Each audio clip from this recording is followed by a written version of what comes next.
Vishesham is different because of the story. ആ ഒരു ധൈര്യം ഇവർ കാട്ടി എന്നെ ഇതിനകത്ത് അങ്ങനെ എനിക്ക് പെർഫോം ചെയ്യാൻ പറ്റി. അല്ല അങ്ങനെ കട്ട് പറയില്ല സൂരജ്. അപ്പൊ ഞങ്ങള് അല്ലേ ഞാനും ആനന്ദും കൂടി അഭിനയിക്കുമ്പോ ആശുപത്രിയിലെ സീനില് പുള്ളി കട്ട് പറയണില്ല. അപ്പൊ ഞങ്ങള് പിന്നെയും പറഞ്ഞുകൊണ്ടേയിരിക്കും. ഇതിനകത്തുള്ള ഡയലോഗ് കഴിഞ്ഞ്, പക്ഷെ പുള്ളി കട്ട് പറയണില്ല.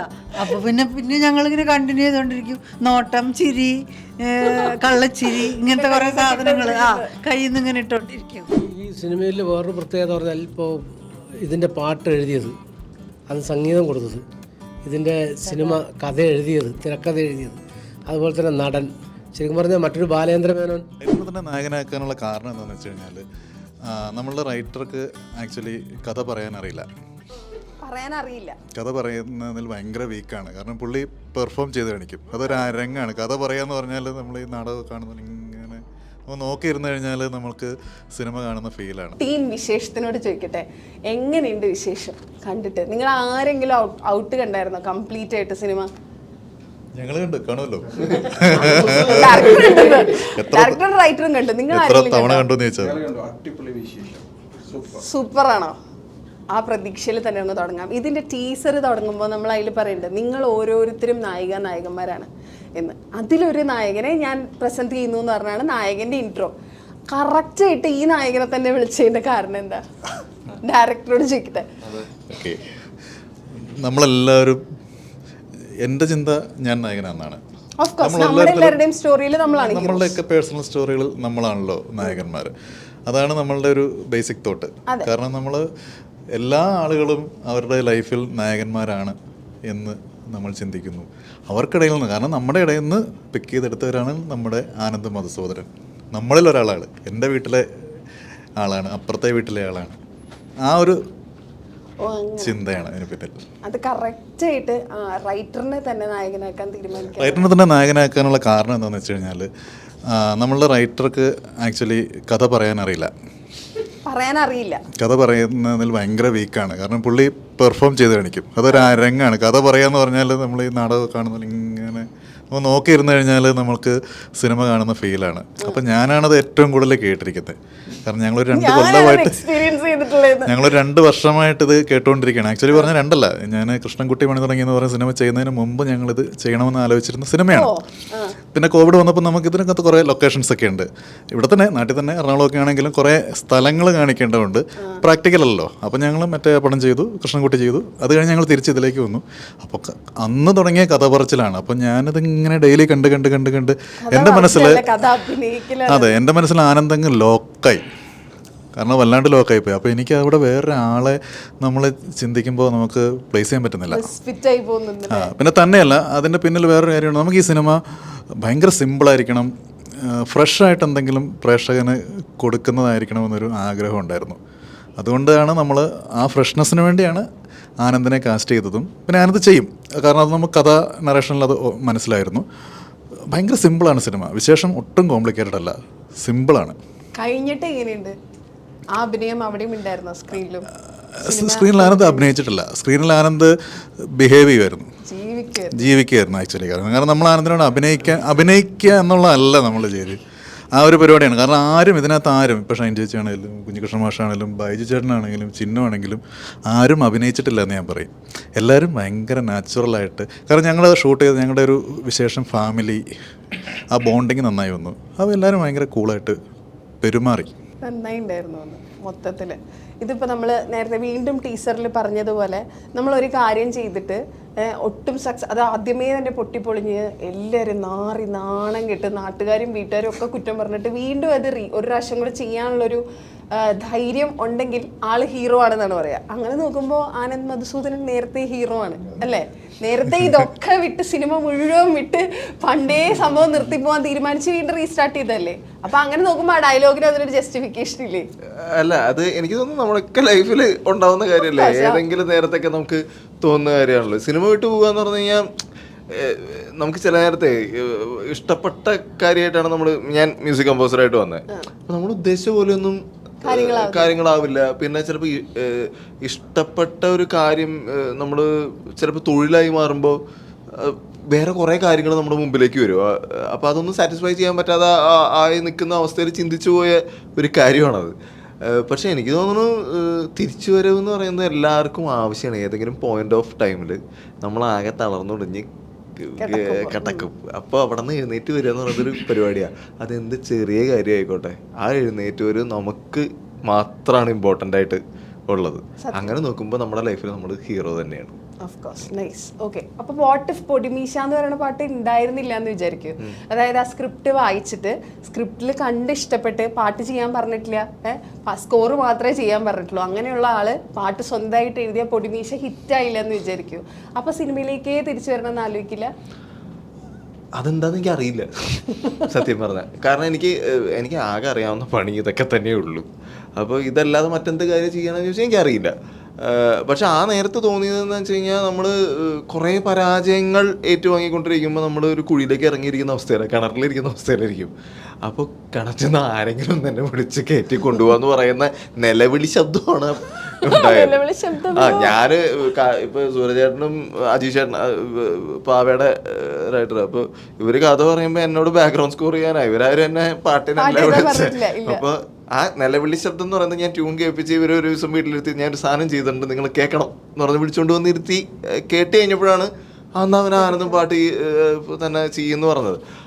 അപ്പോൾ ശ്വാസം കിട്ടാതെ ഇരിക്കുമ്പോഴേ നമ്മൾ എന്തെങ്കിലുമൊക്കെ കാണിക്കൂലേ, ആ കാണിക്കലായിരുന്നു പൊടിമീശ മുളക്കുന്നത്. അതാണ് ആ സംഭവിച്ചതെന്ന്. ആ പാട്ട് ഇറങ്ങി കഴിഞ്ഞിട്ടേ പാട്ട് വൻ ഹിറ്റ് ആയിരുന്നു. അത് ഈ അടുത്തും റീൽസിലൊക്കെ ഭയങ്കര ഹിറ്റ് ആയിരുന്നു. പാട്ട് ഇറങ്ങി കഴിഞ്ഞിട്ട് പ്രത്യേകിച്ച് നമ്മൾ ഇത്രയും ബ്രേക്ക് ഡൗൺ കഴിഞ്ഞിട്ട് തിരിച്ചു വരുമ്പോൾ നമുക്ക് കിട്ടുന്ന ഒരു സാറ്റിസ്ഫാക്ഷൻ ഇല്ലേ,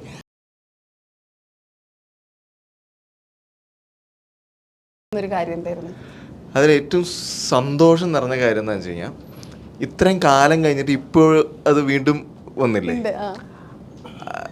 നമുക്ക് ഞാൻ ഇടയ്ക്ക് സൂര്യചേട്ടനോട് മിക്കവാറും ഞാൻ ചത്ത് കിടക്കുമ്പോൾ എൻ്റെ അടുത്ത് പൊടിമീശ വെച്ചിട്ടുണ്ടാവും അവര്. അപ്പൊ എൻ്റെ ഇപ്പോഴത്തെ ആഗ്രഹം എന്താ വെച്ചാൽ അല്ല അതാണ്. അപ്പൊ കാരണം ഇത് സന്തോഷമുള്ള കാര്യം, അതാ ഞാൻ പറഞ്ഞേ. അപ്പൊ അങ്ങനെ ഒരു അടയാളം ഉണ്ടാവുക എന്ന് പറയുന്നത് ഭയങ്കര ഇമ്പോർട്ടൻ്റാ. അപ്പൊ ഇത്രയും വർഷം കഴിഞ്ഞിട്ട് അത് പിന്നെ റീലുകളായിട്ട് ഇതൊക്കെയായിട്ട് യൂസ് ചെയ്യുമ്പോൾ ഇനി എത്ര വർഷം പോകുന്നുള്ളതാണ് ഞാൻ നോക്കിക്കാണുന്നത്. അങ്ങനെ പോവാൻ പറ്റുന്ന ഒരു പാട്ട് ഞാൻ ഉണ്ടാക്കിയിട്ടുണ്ടെങ്കിൽ, ഇവിടെ ആയിരക്കണക്കിന് പാട്ടുണ്ടാക്കിയിട്ടുള്ള ലെജൻസ് ഉള്ള നാടാണ് നമ്മുടെ. അവിടെ ഒരെണ്ണം ഉണ്ടാക്കിയിട്ടുണ്ടെങ്കിൽ തന്നെ ഇയർഫോൺ ഇങ്ങനെ വെച്ചിട്ട് ഇയർഫോൺ വെച്ച് കൊടുക്കും ഇങ്ങനെ കിടക്കുമ്പോ പറഞ്ഞാലും ചമഞ്ഞ് കിടക്കാന്ന് പറഞ്ഞ എന്റെ മേക്കപ്പ് ഭാഗമാണ് പുള്ളി പറഞ്ഞത്. അപ്പൊ എന്തൊക്കെ സാധനങ്ങൾ വേണ്ടി വരൂലേ? ഇയർഫോൺ വെച്ച് കൊടുക്കേണ്ടി വരും, പേപ്പറും പേനയും വേണം അല്ലേ? ഞാൻ ഇതിന് ഫോട്ടോ എടുത്ത് അയച്ചിട്ടുണ്ട്. എന്തൊക്കെ നല്ല കാര്യം പറഞ്ഞാൽ ഞാൻ അത് നല്ലതല്ലേ, നമ്മൾ ചത്തെടുക്കുമ്പോൾ നമ്മളൊരു പ്രോഡക്റ്റ് അല്ല. ആക്ച്വലി അതൊരു വസ്തുതയാണ്. കാരണം മറ്റേ ആകാശത്തേക്ക് 2 വെടി കിട്ടുമെന്ന് പറഞ്ഞ പോലെ എന്നെ സംബന്ധിച്ച് അടുത്തൊരു പൊടിമീശ വെച്ച് കഴിഞ്ഞാലും ഞാൻ ചിരിച്ചു പോകാണ്ട് ഇങ്ങനെ കിടപ്പുണ്ടാവും. ഈ സിനിമയെ സംബന്ധിച്ച് പൊടിമീശ പറഞ്ഞ പോലെ പൊടിമീശ ഇപ്പോഴും എല്ലാവരും കേട്ടോണ്ടിരിക്കുന്നത്. ഞാൻ ഇവരായിട്ട് ബന്ധപ്പെട്ട് കഴിഞ്ഞപ്പോഴാണ് സൂരജും ഒക്കെ ചെയ്ത സിനിമയുടെയാണ് പാട്ടെന്ന് പറഞ്ഞാൽ ഒരുപാട് പ്രാവശ്യം കേട്ടില്ല. പക്ഷേ വിശേഷത്തെ സംബന്ധിച്ച് ആനന്ദിന് ഒരു പൊടിമീശ മാത്രമല്ല, അതിൻ്റെ എല്ലാം സൂരജിനും ആനന്ദിനും അത് എൻജോയ് ചെയ്യാൻ പറ്റും എന്നുള്ളതാണ്. ഇപ്പം ഞാനിപ്പോൾ ഇതിനകത്ത് നോക്കുമ്പോൾ a film by Suraj Tom and Madhusoodanan, musical written by Anand Madhusoodanan. അതിനേക്കാൾ ഗംഭീരമായിട്ട് അദ്ദേഹം പെർഫോം ചെയ്തു. കാര്യം ഞങ്ങൾ ഒരുമിച്ച് ചേട്ടനും അനുജനാണ്. അപ്പോൾ എനിക്ക് സത്യം സൂരജ് ഇത് വന്ന് ഈ നറേറ്റ് ചെയ്തപ്പോൾ നമ്മൾ ചില സിനിമകളിൽ മാറ്റരുതേ എന്ന് നമ്മൾ പ്രാർത്ഥിക്കും. ചില സിനിമയാണല്ലോ, കാര്യം ഇവരെല്ലാവരും പറയുന്ന യഥാർത്ഥ ജീവിതത്തിൽ ഞാൻ ഒരു നായകനാണ് എന്നാൽ എല്ലാവരും ഹീറോ ആണെന്നുള്ള. പക്ഷെ എൻ്റെ ജീവിതത്തിൽ 36 വർഷമായിട്ട് ഞാൻ തോന്നുന്നത് വില്ലൻ കാര്യം ചെയ്തുകൊണ്ടിരിക്കുന്ന പടങ്ങൾ. അപ്പം ഞാൻ ചിന്തിച്ചിട്ടുണ്ട്. അപ്പോൾ അങ്ങനെ വന്ന് വെച്ചപ്പോൾ ഈ ക്യാരക്ടറിനോട് പറഞ്ഞപ്പോൾ എനിക്കിപ്പോൾ ഇവർ എന്നെ കാസ്റ്റ് ചെയ്താലും സിനിമയല്ലേ, നമുക്ക് അങ്ങനെ ഒരുപാട് വലിയ കഥാപാത്രങ്ങൾ വന്നിട്ട് ലാസ്റ്റ് മൊമെൻറ്റിൽ അയ്യോ പുള്ളിക്കാരനെ കൊണ്ട് അത് പറ്റത്തില്ല, പെർഫോം ചെയ്യാൻ പറ്റത്തില്ല, അത് വെല്ലുവിളിയാണ്. അങ്ങനെ ഇതിലും ഉണ്ടായിട്ടുണ്ട് എന്ന് എനിക്ക് തോന്നുന്നു. പക്ഷെ ഉണ്ട് ആ ഒരു ധൈര്യം ഇവർ കാട്ടി എന്നെ ഇതിനകത്ത് അങ്ങനെ എനിക്ക് പെർഫോം ചെയ്യാൻ പറ്റി. എന്നെ വെച്ച് ചെയ്യാൻ ധൈര്യം കാണിച്ചു പിന്നെയാണ്. അല്ലല്ല അങ്ങനെ അല്ല അങ്ങനെയല്ല ഞാൻ പറഞ്ഞു. അപ്പോൾ ഞാൻ അതിൻ്റെ ഒരു ഫസ്റ്റ് എൻഡ് നിൽക്കുമ്പോൾ ഈ സിനിമ ഞങ്ങൾ എല്ലാവരും ഇവിടെ ഇരിക്കുന്ന എല്ലാവരും അത്രയും എൻജോയ് ചെയ്തൊരു സിനിമ ചെയ്യണമെന്നുണ്ടെങ്കിൽ നമ്മൾ എൻജോയ് ചെയ്യുന്ന രണ്ട് കാര്യങ്ങളുണ്ട്. ഒരു സിനിമയുടെ നമ്മൾ സെറ്റിൽ പലയിടത്ത് ചെല്ലുമ്പോൾ ഇതിനകത്ത് ചെല്ലുമ്പോൾ ആദ്യ സീൻ അഭിനയിക്കുമ്പോൾ തന്നെ അറിയാം ഇതിനകത്ത് ഇത് നമ്മൾ ടൈറ്റാനിക് ഷിപ്പിലാണ് യാത്ര ചെയ്യണേ എന്നുള്ള ചിലപ്പോൾ ഒരു തോന്നലുണ്ടാവും ഇല്ലേ? സ്വാഭാവികമാണ് അല്ലേ? സിനിമ ഞാൻ അങ്ങനെ ആയതുകൊണ്ട് പറയല്ല. പക്ഷേ ഈ സിനിമയെ സംബന്ധിച്ച് ഞാനിപ്പോഴും പറയുന്നതാ, പല നല്ല സിനിമകളും ഇപ്പോൾ എൻ്റെ ഒരു തിയേറ്ററിൻ്റെ ഒരു സ്ക്രീൻ അടഞ്ഞു കിടക്കുക. കാര്യം കൽക്കി മാത്രം കളിക്കുന്നുണ്ട്, പടങ്ങളിലേക്ക് വരുന്നു പോകുന്നുണ്ട്, പക്ഷെ നല്ല സിനിമകളും പോകുന്നുണ്ട്. പക്ഷേ ഇത് ആൾക്കാരിലേക്ക് എത്തിയാൽ പോലും അതിനൊന്ന് താങ്ങാനായിട്ട് നമ്മുടെ ഓഡിയൻസ് ഇല്ല എന്നുള്ളൊരു സത്യാവസ്ഥയാണ്. ഈ സിനിമ ഒരു ഓഡിയൻസിന്, അതായത് എല്ലാത്തരം ടൈപ്പ് ഓഫ് ഓഡിയൻസും ഉണ്ടല്ലോ ഒരു സിനിമയെ സംബന്ധിച്ച്. ഇപ്പോൾ യൂത്തിന് ട്രെൻഡ്, അല്ലെങ്കിൽ വിജയുടെ പടം കാണുന്നവർ, ലാലേട്ടൻ്റെ പടം കാണുന്നവർ, അല്ലെങ്കിൽ ഫീൽ ഗുഡ് സിനിമ ആണ്. ഈ എല്ലാ ഓഡിയൻസും ഒരുമിച്ച് വരണം എന്ന് ആഗ്രഹിക്കുന്ന, അഭിനയിച്ചുകൊണ്ട് മാത്രമല്ല, അങ്ങനെ വന്നാൽ മാത്രമേ സിനിമ ഇൻഡസ്ട്രിയിലും തീർച്ചയായിട്ടും തിയേറ്റർ അടക്കം ഇതിൽ പ്രവർത്തിക്കുന്ന എല്ലാവർക്കും ഒരു വിജയം ഉണ്ടാകണമെന്നുണ്ടെങ്കിൽ ഇതുപോലുള്ള സിനിമകളെ സപ്പോർട്ട് ചെയ്യണം. അതിനുള്ള എല്ലാം ഉണ്ട്. ഞാൻ ട്രെയിലറൂടെ കണ്ടു കഴിഞ്ഞാൽ സത്യം ഇതിനകത്ത് ഞാൻ എല്ലാ പാട്ട് കാണുന്നതും എല്ലാം കാണുന്നത് അഭിനയിച്ച ഒരാളായിട്ടല്ല, ഭയങ്കര ഫ്രഷ് ആയിട്ട് ഭയങ്കര ഫീൽ ഗുഡ്. അതൊരു നന്മയുടെ സിനിമ ചെയ്തോണ്ട് ഞാൻ മൈക്ക് ഇവിടെ കൈമാറുകയാണ്. അയ്യോ മൈക്ക് കൈമാറല്ല, ഞാൻ ഒരു കാര്യം കൂടെ ചോദിക്കട്ടെ. ബൈജേട്ടൻ മൊത്തത്തിൽ എത്ര സിനിമ ചെയ്തിട്ടുണ്ട്? കണക്കുണ്ടോ? എന്താ പരിപാടി? എണ്ണിക്കൂടെ? തീർന്നു.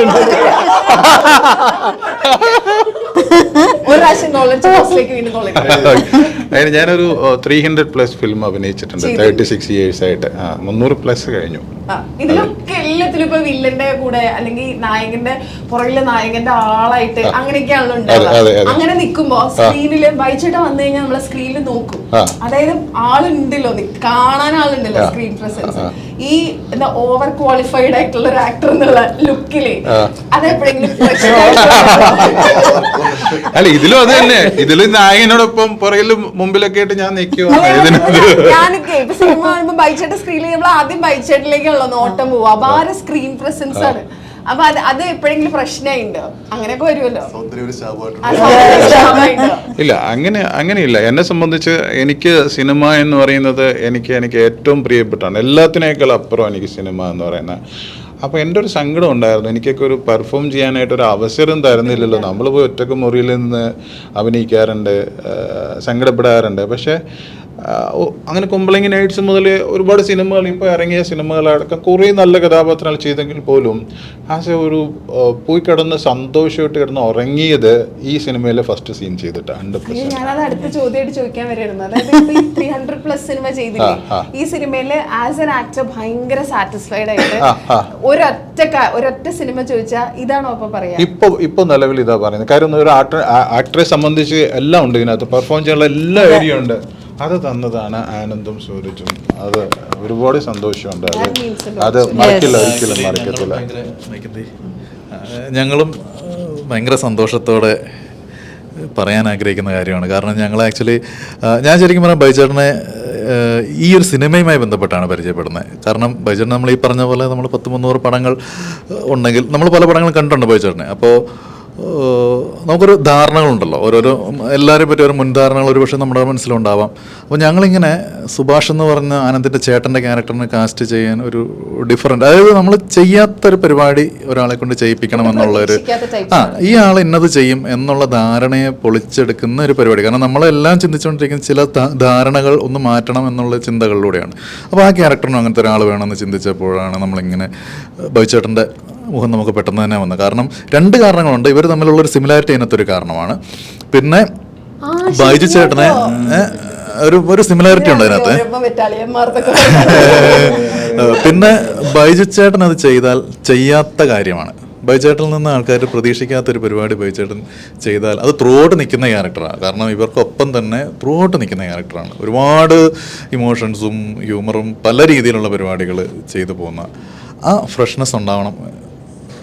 അങ്ങനെയാണ് ഞങ്ങൾ മീറ്റ് ചെയ്യുന്നത്. ഒരു ദിവസം രാത്രി, ഞാൻ 10 മണിയൊക്കെ രാത്രി, അപ്പോൾ ഞാനും അതിങ്ങനെ ഒരു കോഫി ഷോപ്പിൽ ഒരു ബേക്കറിലിരുന്ന് കാപ്പിയെ കുടിച്ചിട്ട് നമുക്ക് വിളിച്ചാലോ, ഞങ്ങൾക്ക് പിന്നെ എന്ത് തോന്നിയാൽ ഞങ്ങൾ അപ്പം ചെയ്യും, ഒരുപാട് ആലോചിച്ച് നിൽക്കില്ല. അപ്പോൾ രാത്രിയിൽ ഞങ്ങളിങ്ങനെ തീരുമാനിക്കുന്നത് നമുക്ക് ബൈചേട്ടനെ വിളിക്കാം. വിളിക്കാം. ഫോൺ എടുത്ത് 10 മണി വിളിക്കാം, എന്തായാലും ഉറങ്ങിയിട്ടുണ്ടെങ്കിൽ ഫോൺ എടുക്കില്ലല്ലോ. അങ്ങനെ വിളിച്ചപ്പോൾ തന്നെ അവിടുന്ന് വളരെ സ്വീറ്റായിട്ട് ഹലോ ചേട്ടാ, ഇങ്ങനെ ഞാനാണ് സൂരജാണ്, ഇങ്ങനെ ഒരു പടത്തിൻ്റെ ഡയറക്ടറാണ്, ഒന്ന് കാണാൻ പറ്റുമോ, ഞങ്ങളൊരു പരിപാടി ആലോചിക്കുന്നുണ്ടായിരുന്നു. അതിനെന്താ, വാ നാളെ വാ, വീട്ടിലേക്ക് വാ, വീട്ടിലുണ്ട്. ആ സംസാരം തന്നെ ഞങ്ങളെ അലിയിച്ച് കളഞ്ഞു. ഭയങ്കര രണ്ടാമത് ഇങ്ങോട്ട് തിരിച്ചു വിളിച്ചിട്ട് വരാണ്, പുറത്തുനിന്ന് ബ്രേക്ക്ഫാസ്റ്റ് കഴിച്ചിട്ട് വരരുത് കേട്ടോ, ഇവിടെ വന്നിട്ട് കഴിച്ചിട്ട്, വീട്ടിൽ നിന്ന് കഴിച്ചിട്ട് വരരുത്, വീട്ടിൽ വന്നേ കഴിക്കാവുള്ളൂ. അപ്പോൾ ഞങ്ങൾ അവിടെ ചെന്ന് ഇറങ്ങുമ്പോൾ ദൂരെയാണ് വീട്, വീടിൻ്റെ ഗേറ്റിൻ്റെ ഇപ്പുറത്ത് ഞങ്ങൾ വണ്ടി നിർത്തി, ഒരു വെള്ള മുണ്ടും വെള്ള ഷർട്ടൊക്കെ ഇട്ട് വെള്ള താടിയൊക്കെ ആയിട്ട് ആൾ ഇറങ്ങി. വേണ്ട അതേ ലുക്ക്, നമ്മൾ മനസ്സിൽ കണ്ട അതേ ലുക്കിൽ അവിടെ ആൾ നിൽക്കുകയാണ്, നല്ല ചിരിച്ച് പ്ലസൻ്റ് ആയിട്ട്. അങ്ങനെ ഞങ്ങൾക്ക് കൈയൊക്കെ തന്നു, അങ്ങനെ ഒന്ന് ഞങ്ങൾക്ക് ഭക്ഷണമൊക്കെ വിളമ്പി തന്നു. അങ്ങനെ തുടങ്ങിയ ഒരു ബന്ധമാണ്. ഞങ്ങൾ കഥ നറേറ്റ് ചെയ്തു, ഭയങ്കരമായിട്ട് എൻജോയ് ചെയ്ത് അത് കേട്ടു.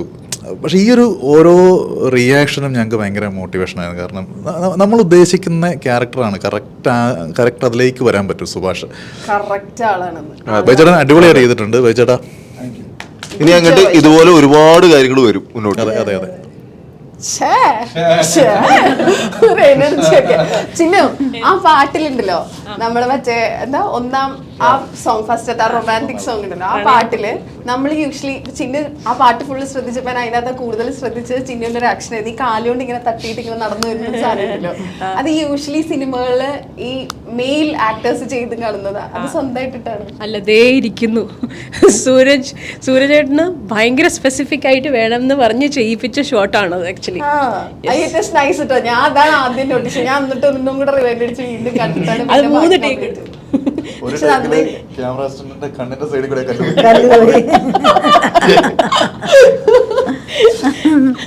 ഓക്കെ, ഇപ്പോ തമാശയ്ക്ക് ശേഷം ചിന്നുവിലേക്ക് എത്തുന്ന ക്യാരക്ടേഴ്സ് മിക്കവാറും എല്ലാം പൊളിറ്റിക്കലി കറക്റ്റ് അല്ലെങ്കിൽ അത്ര കൺവെൻഷണൽ അല്ലാത്ത രീതിയിൽ പറയുന്ന സ്റ്റോറീസ് എന്നുള്ള ഒരു ലെവലിൽ പോവാറുണ്ട്. പക്ഷെ ഇപ്പോൾ ആസ് എൻ ആക്ടർ ഞാൻ ഇവോൾവ് ആയിട്ടുണ്ട്. എനിക്ക് കുറച്ചും കൂടെ ചേഞ്ചസ് വേണം, കുറച്ചും കൂടെ ഒട്ടും എന്താ പറയുക ചെയ്തിട്ടില്ലാത്ത ടൈപ്പ് ഓഫ് ക്യാരക്ടേഴ്സ് ചെയ്യണം എന്ന് ആഗ്രഹം. ഏത് type of characters? What do you mean by that? So actually ഞാൻ ഇതുവരെ ചെയ്തിട്ടുള്ള സിനിമകളിലെ ക്യാരക്ടേഴ്സ് ഒക്കെ എടുത്ത് നോക്കിയാൽ they're all very different characters. പക്ഷേ എല്ലാത്തിനും ഒരു ത്രെഡായിട്ട് പറയുന്ന ഈ പറയുന്ന അത് ഈ പറയുന്ന ഐദർ പൊളിറ്റിക്കൽ കറക്റ്റ്നെസ്സോ അല്ലെങ്കിൽ എന്തെങ്കിലും ഒരു പിവറ്റൽ ആയിട്ടുള്ള ഒരു ക്യാരക്ടറായിരിക്കും. അപ്പോൾ എനിക്ക് കുറച്ച് ഗ്രേ ഏരിയാസിലുള്ള ക്യാരക്ടേഴ്സ് എക്സ്പ്ലോർ ചെയ്യണം എന്നുണ്ട്. പിന്നെ കുറച്ച് കോമിക് ആയിട്ടുള്ള കാര്യങ്ങൾ. കോമഡി സിനിമ ഒരു മൂവി വരുന്നുണ്ട് ഉടനെ, താനാരാന്ന് പറഞ്ഞിട്ട്. അപ്പോൾ അങ്ങനെ പിന്നെ കുറച്ച് സൈക്കോ ക്യാരക്ടേഴ്സ്, അങ്ങനെ കുറേ സൂപ്പർ ഹീറോ ലിസ്റ്റ് എനിക്ക് ശീലമുണ്ട്. കുറച്ചായി കേൾക്കുന്നു. തലയാട്ടിലുണ്ടോ? കേട്ടിട്ടുണ്ട്. ആ തലയാട്ടിലാണ്. ശരി, അടുത്ത ചോദ്യം ആരടുത്തെങ്കിലും ചോദിച്ചു. അല്ല, വൈ ഈസ് വിശേഷം സ്പെഷ്യൽ ഫോർ യു? അതും ഇതുപോലെ തന്നെ ഒരു ക്യാരക്ടറാണോ അതോ ഈ പറഞ്ഞൊരു ഡിഫറെന്റ് ലിസ്റ്റിലുള്ള ക്യാരക്ടറാണോ? വിശേഷം is different because of the story. അപ്പോൾ ചില സിനിമകൾ you decide to be a part of because of what that film is. അപ്പോൾ വിശേഷത്തിലുള്ള ഈ 2 കഥാപാത്രങ്ങൾ, ഷിജുവിൻ്റെയും സജിതയുടെയും കഥ, അവരുടെ ലൈഫും അവർക്ക് ചുറ്റിപ്പറ്റിയുള്ള ആൾക്കാരെയൊക്കെയാണ് ഈ സിനിമ പറയുന്നത്. അപ്പോൾ ഈ സിനിമയിലുള്ള എല്ലാവരും നമുക്കറിയാവുന്ന, നമ്മൾ കണ്ടിട്ടുള്ള, നമുക്ക് പരിചയമുള്ള ആൾക്കാരാണ്. What makes it special is that ആ റിലേറ്റബിലിറ്റി ആണ് ഈ മൂവീനെ സ്പെഷ്യൽ ആക്കുന്നത്. അത് ഡീൽ ചെയ്യുന്ന കാര്യമാണെങ്കിലും ആ സംസാരിക്കുന്ന വിഷയമൊക്കെയാണ് ഇതിനെ സ്പെഷ്യൽ ആക്കുന്നത്. അപ്പം ഞാൻ ആദ്യമായിട്ട് ഈ കഥ കേൾക്കുമ്പോൾ I desperately wanted to be a part of this movie. അങ്ങനെയാണ് ഞാൻ വിശേഷം പിക്ക് ചെയ്തത്. കഴിഞ്ഞപ്പോഴും അതേ സാറ്റിസ്ഫാക്ഷനിലാണ് ഇരിക്കുന്നത്. യാ, വിശേഷം ഒരു സൂപ്പർ ഹിറ്റായി.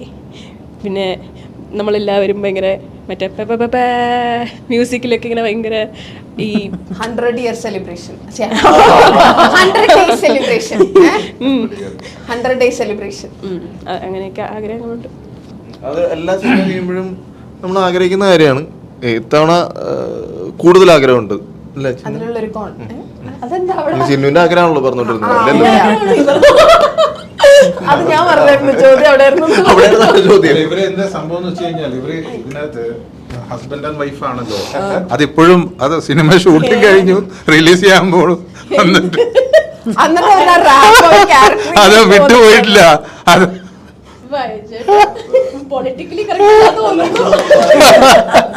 എന്തോ പെട്ടെന്ന് ആലോചിക്കുന്നു. ഇദ്ദേഹം തന്നെ പറഞ്ഞിട്ടുള്ള ഡയലോഗാണ് ആ. പൊളിറ്റിക്കൽ കറിയാതെ അത് അതെ ബൈചേട്ടൻ കയ്യിൽ നിന്നൊക്കെ എടുത്ത് dialogue. ഞാൻ മാസ്റ്ററിന് വേണ്ടിയിട്ട് പ്രിപ്പയർ ചെയ്യാട്ടോ. അപ്പൊ ഞാനൊരു ഇന്റർവ്യൂ കണ്ടുകൊണ്ടിരിക്കുക മാസ്റ്ററിന്റെ. അതിന്റെ അടിയിൽ വന്നൊരു കമന്റ്, അത് ആക്ച്വലി അതേ ആളൊരു 2-3 ഇന്റർവ്യൂവിന്റെ താഴത്തെ കമന്റ് ഇട്ടിട്ടുണ്ട്. ആ കമന്റ് ചോദിച്ചിട്ട് ഞാൻ തുടങ്ങാം. മാസ്റ്ററിന്റെ മനസ്സിലൊരു ഉഗ്രം കഥയുണ്ട്, അതൊരു സിനിമയായിട്ട് ഉടനെ പുറത്തു വരട്ടെ, എല്ലാ ആശംസകളും. അതിലെന്തെങ്കിലും സത്യാവസ്ഥ ഉണ്ടോ? ഏയ് ഇല്ലേ? ഏയ് ഞാനാ ടൈപ്പല്ലാണ്. ഇല്ല. അപ്പൊ പിന്നെ അതേതോ ഫേക്ക് ഐഡിയ ആണോ? ആത്മാർത്ഥമായിട്ട് അതാണ് എന്നോട് ആത്മാർത്ഥമായ സ്നേഹമുള്ള ഒരാൾ പറയുന്നത്. ഏതോ ഒരാൾ ആഗ്രഹിക്കുന്നതാണ്. ഈ പൊളിറ്റിക്സും സിനിമയും കൂടെ ഒരുമിച്ച് കൊണ്ടുപോകാൻ പാടുപെടുന്നുണ്ടോ? എന്ത് പാടുക? ഒരു പാടില്ല. ഒരു പാടില്ല. സെലിബ്രിറ്റി പൊളിറ്റീഷ്യൻ ആയോ? അമ്മ സെലിബ്രിറ്റി അല്ലല്ലോ. അല്ലേ? അതെന്താ? അല്ല, അതെന്താണ് പക്ഷെ അത്ര സെലിബ്രിറ്റി അങ്ങനെ സെലിബ്രിറ്റിയേ അല്ല. Down to earth. നമ്മളെ സിനിമയിൽ അഭിനയിക്കാൻ വിളിച്ച ഇപ്പോൾ ഇദ്ദേഹം വിളിച്ചു, ഇവർ രണ്ടുപേരും വന്ന് കഥ പറഞ്ഞു, സിനിമയിൽ അഭിനയിക്കുന്നു, നാട്ടിൽ തിരിച്ചു പോകുന്നു, വീണ്ടും പഴയതുപോലെ തന്നെ. സിനിമയിൽ അഭിനയിക്കാൻ വിളിച്ചാൽ വരും, എറണാകുളത്ത് വരും, ഇവരോട് സംസാരിക്കും, സ്നേഹം പങ്കിടും. അതിൽ പിന്നെ മാഷ്ട നാട്ടുകാർക്ക് സിനിമാ നടനാവുന്നതിന് മുമ്പേ അറിയാവുന്ന നാട്ടുകാർ. അതെ, സിനിമാ നടനല്ല. നമ്മളെ നേരത്തെ കൂട്ടി അറിയാമെന്ന് വെച്ച് കഴിഞ്ഞാൽ അവർക്കാരും നമ്മൾ സിനിമാ നടനാവൂല. അവർക്ക് പഴയ ആൾക്കാർക്ക് പഴയ ആള് തന്നെയല്ലേ. പോയി നാട്ടിലെത്തിയാൽ വ്യത്യാസമൊന്നും വന്നിട്ടില്ല. സെലിബ്രിറ്റി സ്റ്റേറ്റസ് വന്നിട്ടില്ല. നല്ല കാര്യം എന്ന് വെച്ചാൽ എന്നാത്താൻ കേസ് കൂടില്ല. ആ ക്യാരക്ടറിനെ എല്ലാവർക്കും ഭയങ്കരമായിട്ട് ഞാനൊക്കെ ഭയങ്കര ഇഷ്ടമായതാ. ഞങ്ങൾ ഒരുമിച്ചാണ് ഇതിൽ അഭിനയിക്കുന്നത്. അന്ന് കണ്ട മുതൽ ഇന്നലെ വരെ വിളിച്ചിട്ട് ഞാൻ ഫോൺ എടുത്തില്ല. ഇന്നലെ അത്രയും മാത്രം നമ്മളെ എന്താ പറയുക, ഒരു കുടുംബത്തിൽ അതെല്ലാവരുമായിട്ട് ആ ഒരു സൗഹൃദം, പ്രത്യേകിച്ച് ഇന്നത്തെ സിനിമയിൽ അങ്ങനെയുള്ളവർ കാണാനായിട്ട് വളരെ ബുദ്ധിമുട്ട്, നമുക്കറിയാമല്ലോ. പക്ഷേ മാഷ് അതല്ല. മാഷ് ബന്ധങ്ങൾ അന്ന് സത്യസന്ധമായിട്ടാണോ, അതിൽ ഒരു മുതലെടുപ്പോ ഇത് ഒരു ലേശം ഇല്ലാത്ത ഒരു മാഷിനെ കൊണ്ട് സിനിമ എഴുതാൻ പറ്റും സീരിയസിൽ. അത്രയും അനുഭവങ്ങളും 100%. അല്ലല്ല, സീരിയസിൽ പറ്റും.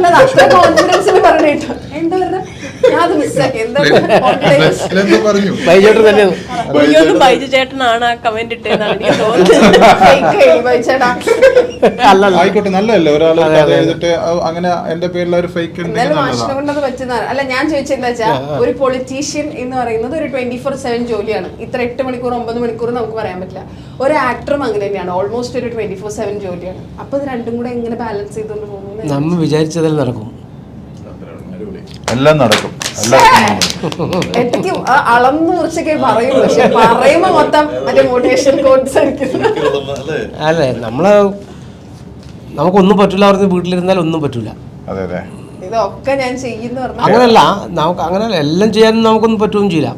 പക്ഷേ ഇത് സൈഡാക്കി ഇല്ലേ, മറ്റു പൊതുപ്രവർത്തനം പോവാതെ വീട്ടിലിരിക്കുന്നവരെ കൊണ്ട് നമുക്ക് നാട്ടിൽ വലിയ ഗുണമൊന്നുമില്ലല്ലോ. അല്ല, അതിനകത്ത് വളരെ സീരിയസ് ആയിട്ടുള്ള ഒരു കാര്യമുണ്ട്. വിശേഷം ചെയ്യുമ്പോഴേ ഈ അച്ഛനും മോളും തമ്മിലുള്ള ഭയങ്കര ഒരു ഇന്ത്യ കാര്യം. ഞാനും അതേ പ്രായമുള്ള ഒരു മോളുടെ അച്ഛനാണ്. എനിക്ക് ആ പെർഫോം ചെയ്യുന്ന കണ്ടപ്പോഴേ എനിക്ക് സത്യം പറഞ്ഞാൽ എൻ്റെ മോളുടെ കല്യാണമാണല്ലോ. എൻ്റെ മോളുടെ കല്യാണമാണോ ഇപ്പോൾ ഈ ഓഗസ്റ്റ് 17 21 മോള്. അപ്പം എനിക്ക് ആ സീനൊക്കെ ഇവർ എഴുതി വെച്ചിട്ടുണ്ടെങ്കിലും നമ്മൾ ആ സ്ക്രിപ്റ്റ് ഫുൾ ആദ്യം പോലെ വായിച്ചു പോരുന്നതാണ്. അതപ്പോൾ എങ്ങനെ ഞാൻ ആ സീനിൽ ഞാനുണ്ട്. പക്ഷേ ഈ അച്ഛനും മോളും തമ്മിലുള്ള ചില നോട്ടങ്ങൾ, അത് ഡയറക്ടർ അങ്ങനത്തെ ഡയലോഗ്സ് പറയാണ്ട് നോട്ടങ്ങൾ, ഒരു താളം, അതൊക്കെ ഗംഭീരമായിട്ട് ചെയ്തിട്ടുണ്ട്. സത്യമായിട്ട് എനിക്ക് കണ്ണീര് വന്നു. സീരിയസ്ലി എനിക്ക് ഭയങ്കര സന്തോഷം കൊണ്ടാണോ ശങ്കരം കൊണ്ട് എനിക്ക് കണ്ണീര് വന്നു. ഞാൻ പെർഫോം ചെയ്യാനായിട്ടില്ല, രസമായിട്ട് ചെയ്തിട്ടുണ്ട്. ചില സീനൊക്കെ ഉണ്ട്. അത് ഈ പറഞ്ഞ പോലെ പോസ് ചെയ്തിരുന്ന് ചിരിച്ചിട്ട് ബാക്കി കാണാൻ വേണ്ടി പോസ് ചെയ്തില്ല. ടെക്ഷൻ കൊടുക്കുന്നത് നീ കഞ്ചാവും കള്ളവൊക്കെ തുടങ്ങിയിട്ടുണ്ട് സാധനമൊക്കെ പറഞ്ഞ ആ ടോണൊക്കെ ഉണ്ടല്ലോ, അത് ഭയങ്കര രസമാട്ടോ, നന്നായി. ലൈറക്കയിൽ ഏറ്റവും കൂടുതൽ ഗുണം ചെയ്തൊരു സംഭവം എന്ന് പറഞ്ഞാൽ ഒരു കൊടുക്കൽ വാങ്ങൽ എന്ന് പറഞ്ഞൊരു സംഗതി ഉണ്ടല്ലോ നമ്മളെ. അത് എനിക്ക് ഏറ്റവും നന്നായിട്ട് അത് ഫീൽ ചെയ്തത് ഇദ്ദേഹത്തിൽ ഭയങ്കരമായിട്ട് ഫീൽ ചെയ്തത് എനിക്ക്. അത് അല്ലല്ല, എനിക്ക് വളരെ നന്നായിട്ട്, നമ്മളതിനിപ്പോൾ അത്ര നന്നായിട്ട് ചെയ്തതിനും കാര്യമൊന്നുമില്ല. പക്ഷെ നമുക്ക് അങ്ങനെ ഇങ്ങോട്ട് കിട്ടുമ്പോഴാണ് കുറച്ചുകൂടി അങ്ങോട്ട് കൊടുക്കാൻ വേണ്ടി പറ്റും. അത് നന്നായിട്ട് ശരിക്കും പറഞ്ഞാൽ തീർച്ചയായും ഗംഭീരമായിട്ട് ചെയ്തിട്ടുണ്ട്. ഇപ്പൊ ചിഹ്നമാണെങ്കിലും ആനന്ദം എല്ലാവരും ഗംഭീരമായിട്ട് ചെയ്തിട്ടുണ്ട്. അമ്മയും മോളും. അതെ അതെ അതെ അതെ. പിന്നെ ഈ ആനന്ദ് സിനിമയിൽ ആദ്യമായി എന്ന് പറയുന്നത് എനിക്ക് തീരെ പിന്നെ സിനിമയിൽ ആദ്യമായിട്ടായിരിക്കും, പക്ഷെ അദ്ദേഹം ഒരുപാട് സിനിമകളിൽ അഭിനയിച്ച ഒരു വലിയ പക്വതയുള്ള ഒരു നടനായിട്ടാണ് എനിക്ക് അനുഭവപ്പെട്ടത്. ഞാൻ ആ ടീച്ചറിലെ ഒരൊറ്റ ഭാഗം ഉണ്ടല്ലോ, നിങ്ങളൊരു ഹീറോ ആണെന്ന് പറയുമ്പോൾ ഞാനാ ഹീറോയാ എന്ന് പറയുമ്പോൾ അത് കറക്റ്റ് ആയിട്ടോ. ശരിക്കും നമ്മള് സാധാരണ ഏതൊരു മനുഷ്യരും ആ സിറ്റുവേഷനിൽ വരുന്നൊരു അത് നാച്ചുറൽ ആയിട്ട് നല്ലോണം ട്രോൾ ഉണ്ടല്ലോ. പിന്നെ ഇതിൻ്റെ ഒരു സിനിമ സക്സസ് ആവുന്നതിന് പിന്നിലുള്ള ഒരു കൂട്ടായ്മയാണ് ഏറ്റവും പ്രധാനം. അപ്പോൾ ഈ പറഞ്ഞ വ്യക്തിബന്ധങ്ങൾ ഏതൊരു കലാപ്രവർത്തനത്തിലും നമുക്ക് ഏറ്റവും അത്യാവശ്യം വേണ്ടത്. നമ്മളകന്ന് ഒന്നും വല്ലാതെ മസിൽ പിടിച്ച് ഇദ്ദേഹം മസിൽ പിടിച്ച് നിൽക്കുന്നുണ്ടെങ്കിൽ ഈ സിനിമ ഒന്നും അല്ലാതാവും. ഇദ്ദേഹമില്ല ഈ ഗ്രൂപ്പിൽ ആരും, ഇപ്പോൾ ഇവരായാലും വൈചേട്ടൻ ആരായാലും വളരെ സ്നേഹത്തോടു കൂടി പെരുമാറ്റം. ആ ടീമിൽ പോയപ്പോൾ പലപ്പോഴും സിനിമക്കാരെ കുറിച്ച് പരസ്പരം അങ്ങനെയല്ല, അത് വെറുതെ പറയുന്നതാണ്. ഏറ്റവും അടുപ്പം നന്നായി സൂക്ഷിച്ചവരാണ് എല്ലാവരും. എല്ലാവരും മാക്സിമം തന്നിട്ടുണ്ട് കേട്ടോ, മാക്സിമം ഔട്ട്പുട്ട്. അത് ഈ പറഞ്ഞ പോലെ ഞാനത് ഭയങ്കര, അതായത് പിശുക്കി ആരും അഭിനയിച്ചിട്ടില്ല. മാക്സിമം അവരുടെ സിറ്റുവേഷൻ മനസ്സിലാക്കി അല്ലേ. ചില സീനൊക്കെ അങ്ങനെയുണ്ട്, സീനൊന്നും ഇപ്പൊ പറയാൻ പറ്റില്ല. വരുന്നത് ഞാനിങ്ങനെ കണ്ട് ആസ്വദിക്കുകയാണെന്നാണ് എന്നോട് സൂരജ് പറഞ്ഞത്. നല്ല രസമുള്ള ചില സീനുകളുണ്ട്. മാഷും ചേച്ചിയായിട്ടുള്ള ചില സീൻ, ആനന്ദും ചേച്ചിയായിട്ടുള്ള ഒരു ഹോസ്പിറ്റൽ സീൻ, ചില സാധനങ്ങൾ നല്ല രസമുള്ള ചില സീനുകൾ. അങ്ങോട്ടും ഇങ്ങോട്ടുള്ള കൊടുക്കൽ വാങ്ങലുകൾ എന്ന് പറയുന്ന സാധനം ഭയങ്കര രസമുള്ള പരിപാടികളാണ്. കട്ട് പറയില്ല സൂരജ്. അപ്പൊ ഞങ്ങള് അല്ലേ, ഞാനും ആനന്ദും കൂടി അഭിനയിക്കുമ്പോ ആശുപത്രിയിലെ സീനില് പുള്ളി കട്ട് പറയണില്ല, അപ്പൊ ഞങ്ങള് പിന്നെയും പറഞ്ഞോണ്ടേയിരിക്കും. അതുപോലെ മാഷ് ഞാനും കൂടി ഉള്ളൊരു സീനില് ഞങ്ങള് ഇതിനകത്തുള്ള ഡയലോഗ് കഴിഞ്ഞ്, പക്ഷെ പുള്ളി കട്ട് പറയണില്ല. അപ്പൊ പിന്നെ ഞങ്ങളിങ്ങനെ കണ്ടിന്യൂ ചെയ്തോണ്ടിരിക്കും. നോട്ടം, ചിരി, കള്ളച്ചിരി, ഇങ്ങനത്തെ കുറെ സാധനങ്ങൾ കയ്യിൽ നിന്ന് ഇങ്ങനെ ഇട്ടോണ്ടിരിക്കും. അതൊക്കെ എനിക്ക് തോന്നുന്നു എഡിറ്റിൽ ഭയങ്കര രസമായിട്ട് വന്നിട്ടുള്ള കാര്യങ്ങളാണ്. അത്തരം വളരെ ചെറിയ ചെറിയ കാര്യങ്ങളാണ്, പക്ഷെ സിനിമ വലുതാവുന്നത് അത്തരം കാര്യങ്ങളിലൂടെ, ഒരുപാട് സംഭാഷണങ്ങളിലൂടെ മാത്രമല്ലല്ലോ. ഈ സിനിമയിൽ വേറൊരു പ്രത്യേകത പറഞ്ഞാൽ, ഇപ്പോൾ ഇതിൻ്റെ പാട്ട് എഴുതിയത്, അത് സംഗീതം കൊടുത്തത്, ഇതിൻ്റെ സിനിമ കഥ എഴുതിയത്, തിരക്കഥ എഴുതിയത്, അതുപോലെ തന്നെ നടൻ, ശരിക്കും പറഞ്ഞാൽ മറ്റൊരു ബാലേന്ദ്ര മേനോൻ. അതെ, സത്യമായിട്ട് വിചാരിച്ചു ഭാവിയിലെ ബാലേന്ദ്ര മേനോൻ. സംശയമില്ല. ബാലേന്ദ്ര മേനോൻ സാർ കേൾക്കണ്ട. നിങ്ങൾ അതിന്റെ പാട്ട് നമുക്ക് ആ ഒരു പ്ലേസ് മിസ്സിംഗ് ആണല്ലോ. അല്ലല്ല, വിനീതേട്ടനൊക്കെ ഉണ്ടല്ലോ അവിടെ. ഇതിന് നമ്മള് കംപ്ലീറ്റ്ലി ഒരു ആക്ടർ ഡയറക്ടർ ആയിട്ട് മാറ്റി നിർത്തി. ആയിക്കോട്ടെ, ഇനിയിപ്പോ ആ സ്പേസ് എനിക്ക് പാട്ടിന്റെ വരികൾ ശ്രദ്ധിച്ചിട്ടുണ്ടാവും ഇല്ലേ? പാട്ടിന്റെ വരികൾ ഏറ്റവും നന്നായി ആളുകൾ ഒരുപാട് പാട്ട് നമ്മൾ എൻ്റെ നാട്ടിൽ ഈ പാട്ട് കേട്ടിട്ട് ഭയങ്കര സന്തോഷം പറഞ്ഞ ആളുണ്ട്. ചേട്ടാ ഇതിനകത്ത് വേറെ സംഭവം ഉണ്ട്. എന്താ വെച്ചാൽ പാട്ടെല്ലാം അടിപൊളിയുണ്ട്, പക്ഷേ ഇതിനകത്ത് പാട്ട് ഞാൻ കേൾക്കുന്നത് ആനന്ദ് പാടിയിട്ടാണ് കേൾക്കുന്നത് കേട്ടോ. ആനന്ദ് പാടി, പക്ഷെ ആനന്ദ് ഗംഭീരമായിട്ട് ചില പാട്ടൊക്കെ ആനന്ദിന് പാടിയിരുന്നെങ്കിൽ എന്ന് നമ്മൾ ആഗ്രഹിച്ച പാട്ടുകളുണ്ട്. അവസാനിപ്പിക്കുമ്പോ നിങ്ങൾ എല്ലാരും കൂടി പാടും. അത് പാടാം. മറ്റേ എന്റെ സംഘഗാനം ഉണ്ടല്ലോ, ഞാൻ മരിച്ചു കിടക്കുമ്പോ വയ്ക്കുന്ന പാട്ട്, അത് പാടാം.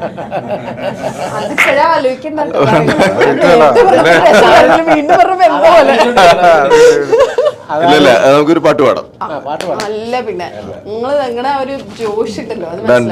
ഷൈൻ ചേച്ചി എന്തോരം സിനിമകള് കൂടുതൽ അഭിനയിക്കുകയാണോ ചെയ്തേക്കുന്നത്, AD ആയിട്ട് വർക്ക് ചെയ്യണോ ചെയ്തിട്ടുള്ളത്? അഭിനയിക്കായിരുന്നു. AD ആയിട്ടൊരു 10-12 സിനിമ അത്രേ ഉണ്ടാവുള്ളൂ.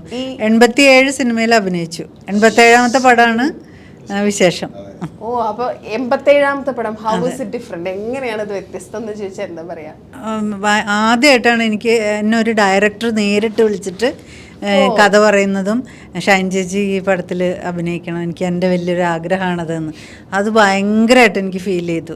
ഞാൻ ആ സമയത്ത് പടങ്ങളൊന്നും ഇല്ലാണ്ട് ഇങ്ങനെ മനസ്സ് വിഷമിച്ച് കുറച്ചിങ്ങനെ ഇരിക്കുന്ന സമയത്താണ് സൂരജിൻ്റെ വിളി വരുന്നത്. അപ്പോൾ എനിക്കത് ഭയങ്കര സന്തോഷമായിരുന്നു. പിന്നെ എന്നോട് കഥ മുഴുവൻ പറഞ്ഞു തന്നു, എന്നിട്ട് എൻ്റെ ക്യാരക്ടർ ഇതാണെന്നൊക്കെ പറഞ്ഞു തന്നു. പിന്നെ അഭിനയിക്കാൻ വന്നപ്പോൾ ഈ പറഞ്ഞ പോലെ നമ്മൾ ഭയങ്കര എല്ലാവരും ഇപ്പം ഞാൻ ബൈജു ചേട്ടൻ്റെ ഭാര്യയായിട്ട് അഭിനയിച്ചിട്ടുണ്ട്. കുഞ്ഞികൃഷ്ണ മാഷ മാത്രമേ എനിക്ക് ആനന്ദിനെയും അറിയില്ല. സൂരജിന് പിന്നെ ഫോണിൽ കൂടെ പരിചയമുണ്ട്. ചിന്നു എൻ്റെ മരുമകളായിട്ട് ഭീമൻ്റെ വഴിയിൽ അഭിനയിച്ചിട്ടുണ്ട്. അപ്പോൾ എനിക്ക് കുറേ പേരൊക്കെ എനിക്കറിയാം. അപ്പോൾ എല്ലാവരും ഒരു കുടുംബം പോലെ ഭയങ്കര അത്രയും ഫ്രണ്ട്ലി ആയിട്ട് എനിക്ക് വേറൊരു സെറ്റിലും അങ്ങനെ ഒരു ഫീലിംഗ് ഉണ്ടായിട്ടില്ല. ഞാൻ സാധാരണ എൻ്റെ സീൻ കഴിഞ്ഞാൽ അവിടെ മാറിപ്പോയിരിക്കും. അടുത്ത സീൻ റെഡിയായി ചേച്ചി വാ എന്ന് പറഞ്ഞ അസിസ്റ്റൻസ് ആരെങ്കിലും വിളിക്കുമ്പോൾ വരും. അങ്ങനെയൊന്നും ആയിരുന്നില്ല. നമ്മൾ ഭക്ഷണം കഴിക്കുമ്പോഴും ഒരുമിച്ച് എല്ലാ കാര്യത്തിലും എല്ലാവർക്കും അങ്ങോട്ടും ഇങ്ങോട്ടും ഒരു ശ്രദ്ധ, അത് തന്നെ. പ്രത്യേകിച്ച് സൂരജ് ഒരു ഡയറക്ടർ എന്നോട് ഇത്രയും അടുപ്പത്തോടു കൂടി സ്നേഹത്തോടു കൂടിയൊക്കെ ഇങ്ങനെ പെരുമാറുന്നത് എനിക്ക് ഭയങ്കര സന്തോഷമായിരുന്നു. അതൊക്കെ എനിക്ക് പുതുമയുള്ളൊരു അനുഭവമാണ്. അങ്ങനെ അധികം പേര് അങ്ങനെ ചെയ്തിട്ടില്ല. ഈ വിഷമം എന്ന് പറഞ്ഞുകൊണ്ട് ഞാൻ പറയാം, കഴിഞ്ഞ ദിവസം കൂടെ നമ്മുടെ മറ്റേ ജൂൺ ഉണ്ടല്ലോ, ജൂണിലെ ആ സീൻ യൂട്യൂബിൽ ഇങ്ങനെ ചുമ്മാ റെഫറൻസ് പോലെ വന്നത്. ആകെ കുറച്ചല്ലേ അതിന്റെ അകത്തുള്ളൂ, സീനേ ഉള്ളൂ. പക്ഷെ ആ പുട്ടും കടല എന്നൊക്കെ പറയുന്നത് ഒന്നും നടക്കാൻ പോള്ള എന്നൊക്കെ പറയുന്ന സാധനം അത് കണ്ടിട്ട് ഞങ്ങൾ ഇരുന്ന് പറയായിരുന്നു ഈ ചേച്ചിനെ കുറേം കൂടെ സ്ക്രീനിൽ കാണുന്നെന്ന്. അത്രയും ഭംഗിയായിട്ട് ഭയങ്കര ഇനി അങ്ങനത്തെ റോൾസ് ഈ പറഞ്ഞ മാതിരി കുറെ കാണുന്നത് ഞങ്ങൾക്ക് ആഗ്രഹമുണ്ട്. വിഷമം എന്ന് പറഞ്ഞോണ്ട് ഞാൻ പറഞ്ഞത് ഇതൊക്കെ എല്ലാ ഡയറക്ടേഴ്സും ഒന്ന് ശ്രദ്ധിക്കണം. Directors please. അതെ, ഞാനേ ശരിക്കും സിനിമ സംവിധാനം ചെയ്യണം എന്നുള്ള മോഹം കൊണ്ടാണല്ലോ അസിസ്റ്റന്റ് ആയത്. പക്ഷേ അഭിനയത്തിലേക്ക് വന്നപ്പോൾ എനിക്ക് തോന്നുന്നു ഇതാണ് എളുപ്പം. മറ്റേത് ഭയങ്കര ഏറ്റവും ബെസ്റ്റ് തീരുമാനമാണ്. ഞാൻ ഡയറക്റ്റ് ചെയ്തു, അത് ഒരു ഞാൻ 3 വർഷം മുമ്പായിരുന്നു. പ്ലീസ് ഞാൻ മറന്നുപോയതിനു ശേഷം ഇപ്പൊ ഇവരെന്നെ വിളിക്കുന്നത്. ജീവിതത്തിൽ എനിക്ക് പറഞ്ഞു തരാൻ പറ്റുന്ന ഏറ്റവും നല്ല ഉപദേശമാണ് അല്ലെ, നാശത്തിലേക്കാണ് നിന്റെ പോക്കുന്നത്. നമുക്ക് അഭിനയിക്കാം, അതാണ് നല്ലത്. അതെ, അപ്പൊ എനിക്കും അതിനോടാണ് യോജിപ്പ്. നല്ല നല്ല വേഷങ്ങൾ തരട്ടെ സൂരജിനെ പോലുള്ള ഡയറക്ടേഴ്സ്, എന്നിട്ട് അത് നമുക്ക് നന്നായിട്ട് ചെയ്യാൻ പറ്റട്ടെ. അതാണ് സത്യത്തിൽ ഇപ്പൊ എന്റെ ആഗ്രഹം. ഈ എഡിയുടെ പണി എന്ന് പറഞ്ഞാൽ നല്ല പണിയാണല്ലോ, നല്ല പണിയുള്ള പണിയാണ്. തീർച്ചയായിട്ടും. ഒരു എഡി ആയിട്ടിരുന്ന ഏറ്റവും കഷ്ടപ്പെട്ട ഒരു കാര്യം ചോദിച്ചാൽ എന്താ പറയാ, ഏതെങ്കിലും ഒരു സിറ്റുവേഷൻ കഷ്ടപ്പെട്ട് ഒരു കുറേ ഇങ്ങനെ നല്ല കോംപ്ലിക്കേറ്റഡ് ആയിട്ടുള്ളൊരു പടം ചെയ്തത് വീരം എന്ന് പറഞ്ഞ ജയരാജ് സാറിൻ്റെ പടമാണ്. അതിൽ ഞങ്ങൾ 10 പേരായിരുന്നു അസിസ്റ്റൻസ്. അതൊരു വലിയ ബിഗ് ബഡ്ജറ്റ് മൂവിയാണ്. 360 ഡിഗ്രിയിൽ ക്രോമ ചെയ്തൊരു പടമാണ്. അതൊക്കെ എൻ്റെ ലൈഫിൽ ആദ്യത്തെ ഒരു എക്സ്പീരിയൻസ് ആണ്. അത് ഞങ്ങൾക്ക് ഭയങ്കര എന്താ പറയുക, കണ്ടിന്യൂറ്റി നോക്കലൊക്കെ, വാൾപ്പയറ്റും കോഴികൾ തമ്മിലുള്ള പോര്, അങ്ങനെയുള്ള കുറേ കോംപ്ലിക്കേറ്റഡ് സീൻസൊക്കെ ഉണ്ടായിരുന്നു. അപ്പോൾ അതിൻ്റെ കണ്ടിന്യൂറ്റിയൊക്കെ നോക്കുക എന്ന് പറഞ്ഞാൽ നല്ല പ്രയാസമായിരുന്നു. അത് ഒരു 45 ഡേയ്സോളം ചിത്രാഞ്ജലി സ്റ്റുഡിയോയിലായിരുന്നു ട്രിവാൻഡ്രത്ത്. അതാണ്. പക്ഷേ ഏറ്റവും അധികം ഞങ്ങൾ എൻജോയ് ചെയ്തതും ആ പടമായിരിക്കും. ഞങ്ങൾ അസിസ്റ്റൻസ് രാത്രി 12 മണിക്കാണ് കിടക്കുക, രാവിലെ 4 മണിക്ക് എണീക്കണം. 5:30 മണിക്ക് സ്റ്റുഡിയോയിൽ എത്തുമ്പോൾ സാറ് ഞങ്ങളെക്കാളും മുമ്പ് റെഡി ആയിട്ട് അവിടെ തൊപ്പിയും സോട്ടും ഞാനൊരു സംശയം ചോദിക്കട്ടെ. അതായത് നമ്മൾ ഈ ആക്ഷൻ കണ്ടിന്യൂറ്റി എന്ന് പറഞ്ഞ ഒരു ഭയങ്കര ഇമ്പോർട്ടന്റ് അല്ലേ? അപ്പോൾ ചോദിച്ചോണ്ട് പറഞ്ഞ അപ്പൊ കോഴികൾ തമ്മിൽ പോരെടുക്കുമ്പോൾ ഇതിന്റെ ആക്ഷൻ കണ്ടിന്യൂറ്റി എങ്ങനെ? സത്യം പറഞ്ഞിട്ടുണ്ടല്ലോ, അന്ന് സത്യം പറഞ്ഞാല് ഞങ്ങളെക്കാളും നന്നായിട്ട് ആക്ഷൻ കണ്ടിന്യൂറ്റി നോക്കിയത് സാറ് തന്നെയായിരുന്നു. ജയരാജ് സാറാണ് ഏറ്റവും ബെസ്റ്റ് ആക്ഷൻ കണ്ടിന്യൂറ്റി നോക്കുന്ന ആള്. നമ്മൾ പറയണത് ചിലപ്പോൾ തെറ്റിപ്പോവും. സാറ് കൃത്യമായിട്ട് പറയും, അങ്ങനെയല്ലല്ലോ, വാളിന്റെ പൊസിഷൻ അവിടെ ആയിരുന്നില്ലല്ലോ, ഇപ്പുറത്തായിരുന്നില്ലേ, നോക്ക് മോണിറ്റർ ഒന്നും കൂടി ചെക്ക് ചെയ്യേ എന്ന് പറയുമ്പോൾ സാറ് പറഞ്ഞതായിരിക്കും കറക്റ്റ്. മനസ്സിലായില്ലേ? അത്രയും ഷാർപ്പായിരുന്നു സാറ് ആ കാര്യത്തിൽ. ഞാൻ ഏറ്റവും അധികം എൻജോയ് ചെയ്ത പടവും കഷ്ടപ്പെട്ട പടവും വീരമാണ്, ആ സനൈഡി. നൈസ്. ഓക്കെ, ഇനി സിനിമയാണ് ഇഷ്ടമുള്ള കാര്യം. അതുകൊണ്ട് തന്നെ സിനിമയിൽ പാട്ട് കമ്പോസ് ചെയ്യല്, ഇപ്പോൾ റൈറ്റർ, ആക്ടർ ഒക്കെ. ഇനി അടുത്ത് എക്സ്പ്ലോർ ചെയ്യാൻ ഇഷ്ടമുള്ള ഒരു പരിപാടി എന്താണെങ്കിൽ? ബാക്കി ഒരു 1-2 ഏരിയയൊക്കെ ഉള്ളൂ. അതാ ചോദിച്ചത്. വേണ്ട, ഞാനിപ്പോ ഉള്ള വെച്ച് അങ്ങനെയല്ല. എനിക്ക് ഡയറക്റ്റ് ചെയ്യണമെന്ന് ആഗ്രഹമുണ്ട്. എഡിറ്റിംഗ് ഒക്കെ ഭയങ്കര ചടങ്ങാ, ഭയങ്കര പാടുപിടിച്ച സിനിമ കഴിഞ്ഞ് ചിലപ്പോൾ ഇദ്ദേഹത്തിന് മറ്റു സമയം ഉണ്ടാവാൻ സാധ്യതയില്ല. ഇല്ല, പക്ഷെ അതും ഈ പറഞ്ഞ പോലെ അത് നമ്മുടെ ആഗ്രഹങ്ങളാണ്. അതൊക്കെ ഈ പറഞ്ഞ പോലെ ഡയറക്റ്റ് ചെയ്യാന്നുള്ളതൊക്കെ അത് സംഭവിക്കും. ഇപ്പം ഞാൻ പ്രതീക്ഷിക്കാതെയാണല്ലോ ഞാൻ നടനായത്. അപ്പോൾ എനിക്ക് തോന്നുന്നത് ഞാനെന്ത് ചെയ്തു എന്നുള്ളതിനെക്കാട്ടും സിനിമയാണ് എനിക്ക് ഇങ്ങോട്ട് തന്നുകൊണ്ടിരിക്കുന്നത്. അപ്പോൾ അതൊരു വലിയ കാര്യമാണ്. അപ്പോൾ ഇപ്പം ഞാൻ ആ വഴിയിലൂടെ ഇങ്ങനെ പോയിക്കൊണ്ടിരിക്കുക. ഇനിയിപ്പോൾ ഇതെല്ലാം കഴിഞ്ഞ് ഇപ്പം സത്യം പറഞ്ഞാൽ അടുത്ത് എനിക്കൊരു പണിയില്ല, പ്രൊജക്റ്റ് ഇല്ല, എൻ്റെ മുമ്പിലൊരു പ്രൊജക്റ്റ് പോലും ഇല്ല. കാരണം ഞാൻ ലിറ്ററലി വെയിറ്റിംഗ് ഫോർ വിശേഷം ടു ഹാപ്പൻ. വിശേഷം കഴിഞ്ഞിട്ട് എന്താണ് സംഭവം, പുതിയ ഒരു അധ്യായമാണ് എൻ്റെ ജീവിതത്തിൽ നിന്നാണ് ഞാൻ വിശ്വസിക്കുന്നത്. അപ്പോൾ അത് കഴിഞ്ഞിട്ട് വേണം എനിക്ക് മുന്നോട്ടുള്ള എല്ലാ കാര്യങ്ങളിലും തീരുമാനങ്ങൾ എടുക്കാൻ. ഓക്കെ, അപ്പോൾ അങ്ങനെ തന്നെ ആവട്ടെ. വിശേഷം കഴിയുമ്പോൾ ഈ പറഞ്ഞ പോലെ അതൊരു കംപ്ലീറ്റ് ട്വിസ്റ്റ് ആൻഡ് ടേൺ ആയി നല്ലത് മാത്രം സംഭവിക്കട്ടെ. ഇത് വിശേഷം കഴിഞ്ഞു, പിന്നെ ഒരുപാട് സിനിമകൾ സംഭവിച്ചു ആസ് എൻ ആക്ടർ. ഓക്കെ, അങ്ങനെ സംഭവിച്ചൊരു 10 വർഷത്തിനപ്പുറം നമ്മൾ വീണ്ടും ഇതുപോലൊരു ഇൻ്റർവ്യൂവിൽ ഇരിക്കാന്ന് വെക്കും. അന്ന് ഞാൻ വിശേഷത്തിൻ്റെ ഏതെങ്കിലും ഒരു ഭയങ്കര രസമുള്ളൊരു മൊമെൻറ്റ് ചോദിച്ചാൽ അത്രയും പ്രഷ്യസ് ആയിട്ട് പറയുന്ന ഒരു മൊമെന്റ് ഏതായിരിക്കും? പടത്തിന്റെ അവസാനത്തെ ദിവസത്തെ ഷോട്ട് എൻ്റെ ആയിരുന്നു, അതായിരിക്കും. അതല്ല ഷൂട്ട് ചെയ്ത അത് പടത്തിൽ ഭയങ്കര ഇമ്പോർട്ടൻ്റ് ആയിട്ടുള്ളൊരു ഇതായിരുന്നു. ഒറ്റ തവണ കൊണ്ട് ഒരു ടേക്ക് കൊണ്ട് നമുക്ക് തീർക്കണമായിരുന്നു അത്. പക്ഷെ അതിന്റെ സന്നാഹങ്ങൾ ഭയങ്കരമായിരുന്നു. മഴയുണ്ട്, ഒരുപാട് കാര്യങ്ങൾ ഒറ്റ ടേക്കിൽ തീർക്കണം. കാരണം അത് മഴയുള്ളതുകൊണ്ട് തന്നെ മണ്ണ് നനയാൻ, പിന്നെ രണ്ടാമത് നനയ്ക്കാൻ പാടില്ല. അങ്ങനെയൊക്കെ വെച്ച് ഒറ്റ ഷോട്ടിൽ തീർക്കണം. അത് ഭയങ്കര ഇൻറ്റൻസ് ആയിട്ടുള്ളൊരു സീനാണ്. ഞാൻ കുറേ നേരം ആ സീൻ ക്യാരി ചെയ്തിട്ടാണ് പോയി ചെയ്തത്. പല എക്യുപ്മെന്റ്സിന്റെ മൂവ്മെന്റ് ഉണ്ട്, അങ്ങനെയൊക്കെയുള്ള പരിപാടികൾ. ഇതെല്ലാം കൂടെ പറഞ്ഞു എല്ലാവരുടെയും ഒരു പല എക്യുപ്മെന്റ്സിന്റെ മൂവ്മെന്റ് ഉണ്ട്. സിങ്കർണൈസേഷൻ വേണ്ട ഒരു ഇതാണ്. അത് ഞാൻ മാത്രം പോരാ, ഞാൻ അഭിനയിച്ചാൽ മാത്രം പോരാ. എൻ്റെ ചുറ്റുമുള്ള എല്ലാവരും, ടെക്നീഷ്യൻസ് എല്ലാവരും ഞങ്ങൾ ഒരേ സിംഗിൽ വർക്ക് ചെയ്താൽ മാത്രമേ ആ ഷോട്ട് ഭംഗിയായിട്ട് സംഭവിക്കുള്ളൂ. അതും രാത്രി അവസാനത്തെ ഷോട്ടാണത്. ആ ദിവസം കഴിഞ്ഞാൽ നമ്മുടെ കഴിഞ്ഞു ഷൂട്ട്. അപ്പം ഇതിനു വേണ്ടി രണ്ടാമത് പോകാന്നൊക്കെ പറയുന്നത് സാഹസമാണ്. അപ്പോൾ അത് തീർക്കാൻ പറ്റുക എന്നുള്ളതിനെക്കാട്ടും ഒരു ആ സീൻ നന്നായി ചെയ്യുക എന്നുള്ളത് ഇമ്പോർട്ടൻസ് ഉണ്ടായിരുന്നു. ഇത് എല്ലാവരും കൂടി ഒത്തൊരുമിച്ച് എനിക്ക് തോന്നുന്നു സിനിമയിലെ എല്ലാ കാര്യങ്ങളും ഒരൊറ്റ ഇതിലേക്ക് വന്നൊരു ഷോട്ടാണ്. അത് ഞാൻ എല്ലാ കാലത്തും ഓർക്കും. ഇനി എന്ത് ചോദിച്ചാലും ഓർക്കുന്നത്. ആസ് എ എന്താ പറയുക, ഡെബ്യൂ ആക്ടർ, അത് ഭയങ്കര പ്രഷറല്ലേ അങ്ങനത്തെ ഒരു സീൻ പറഞ്ഞു കഴിഞ്ഞാൽ? ഞാൻ എന്നെ സംബന്ധിച്ച് ഒരു കാര്യമുള്ളത്, ഒരു ക്യാമറയുടെ മുമ്പിൽ നിന്ന് അഭിനയിക്കുക എന്ന് പറഞ്ഞ പേടി അങ്ങനെയൊന്നും എനിക്ക് ഇല്ല. കാരണം അത് ഞാൻ പറയാം, എനിക്കിന് ബോധമില്ലാത്തതുകൊണ്ടാണോ എന്താണെന്ന് അറിയില്ല, പേടിയില്ല എന്ന് പറയും. അപ്പോൾ അല്ല, ബോധം എന്ന് പറയുന്ന സാധനം വേണമല്ലോ ഒരു കാര്യത്തിനെ കുറിച്ച്, ആകുലത അങ്ങനെ ഇല്ല. പക്ഷേ അത് അത്തരത്തിൽ ഗുണം ചെയ്യാറുള്ളത് ഇങ്ങനെയാണ്. നമുക്കത് നന്നായി ഡെലിവറി ചെയ്യുക എന്നുള്ളത് മാത്രമേ തോട്ട് പ്രോസസ്സിലുള്ളൂ. അപ്പോൾ അത് മാക്സിമം ചെയ്യാനുള്ള ശ്രമം ഉണ്ടായിട്ടുണ്ട്. അപ്പോൾ അത് റിഫ്ലക്ട് ചെയ്യുന്ന ചെയ്ത് കഴിഞ്ഞിട്ട് എങ്ങനെയുണ്ട്? സന്തോഷമുണ്ട്.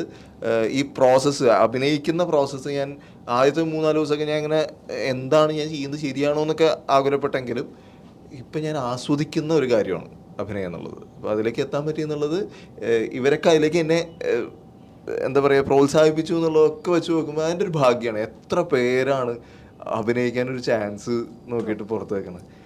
ഇതിനകത്ത് ഒരു തരത്തിൽ പറഞ്ഞു കഴിഞ്ഞാൽ വിശേഷത്തിൻ്റെ ഒരു വലിയ ഗുണം ഞാൻ കാണുന്നത്, എല്ലാ കോ ആർട്ടിസ്റ്റുകളും ആസ് എ നായകൻ ആനന്ദിനെ മോട്ടിവേറ്റ് ചെയ്തുകൊണ്ടിരിക്കുന്ന ഒരു സമയം. കാരണം എല്ലാവരും ഭയങ്കരമായിട്ട് സപ്പോർട്ട് ചെയ്യുന്നുണ്ടായിരുന്നു. എല്ലാ കോമ്പിനേഷൻ സീക്വൻസ് അല്ലേ, ഒരാളല്ലെങ്കിൽ അടുത്തയാളായിട്ട് എപ്പോഴും കോമ്പിനേഷൻ ഉണ്ടാവും. ചിലപ്പോൾ ബൈചേട്ടൻ, അല്ലെങ്കിൽ ചിന്നു, അല്ലെങ്കിൽ മാഷ്, ചേച്ചി, അതെല്ലാം നല്ല എക്സ്പീരിയൻസ്.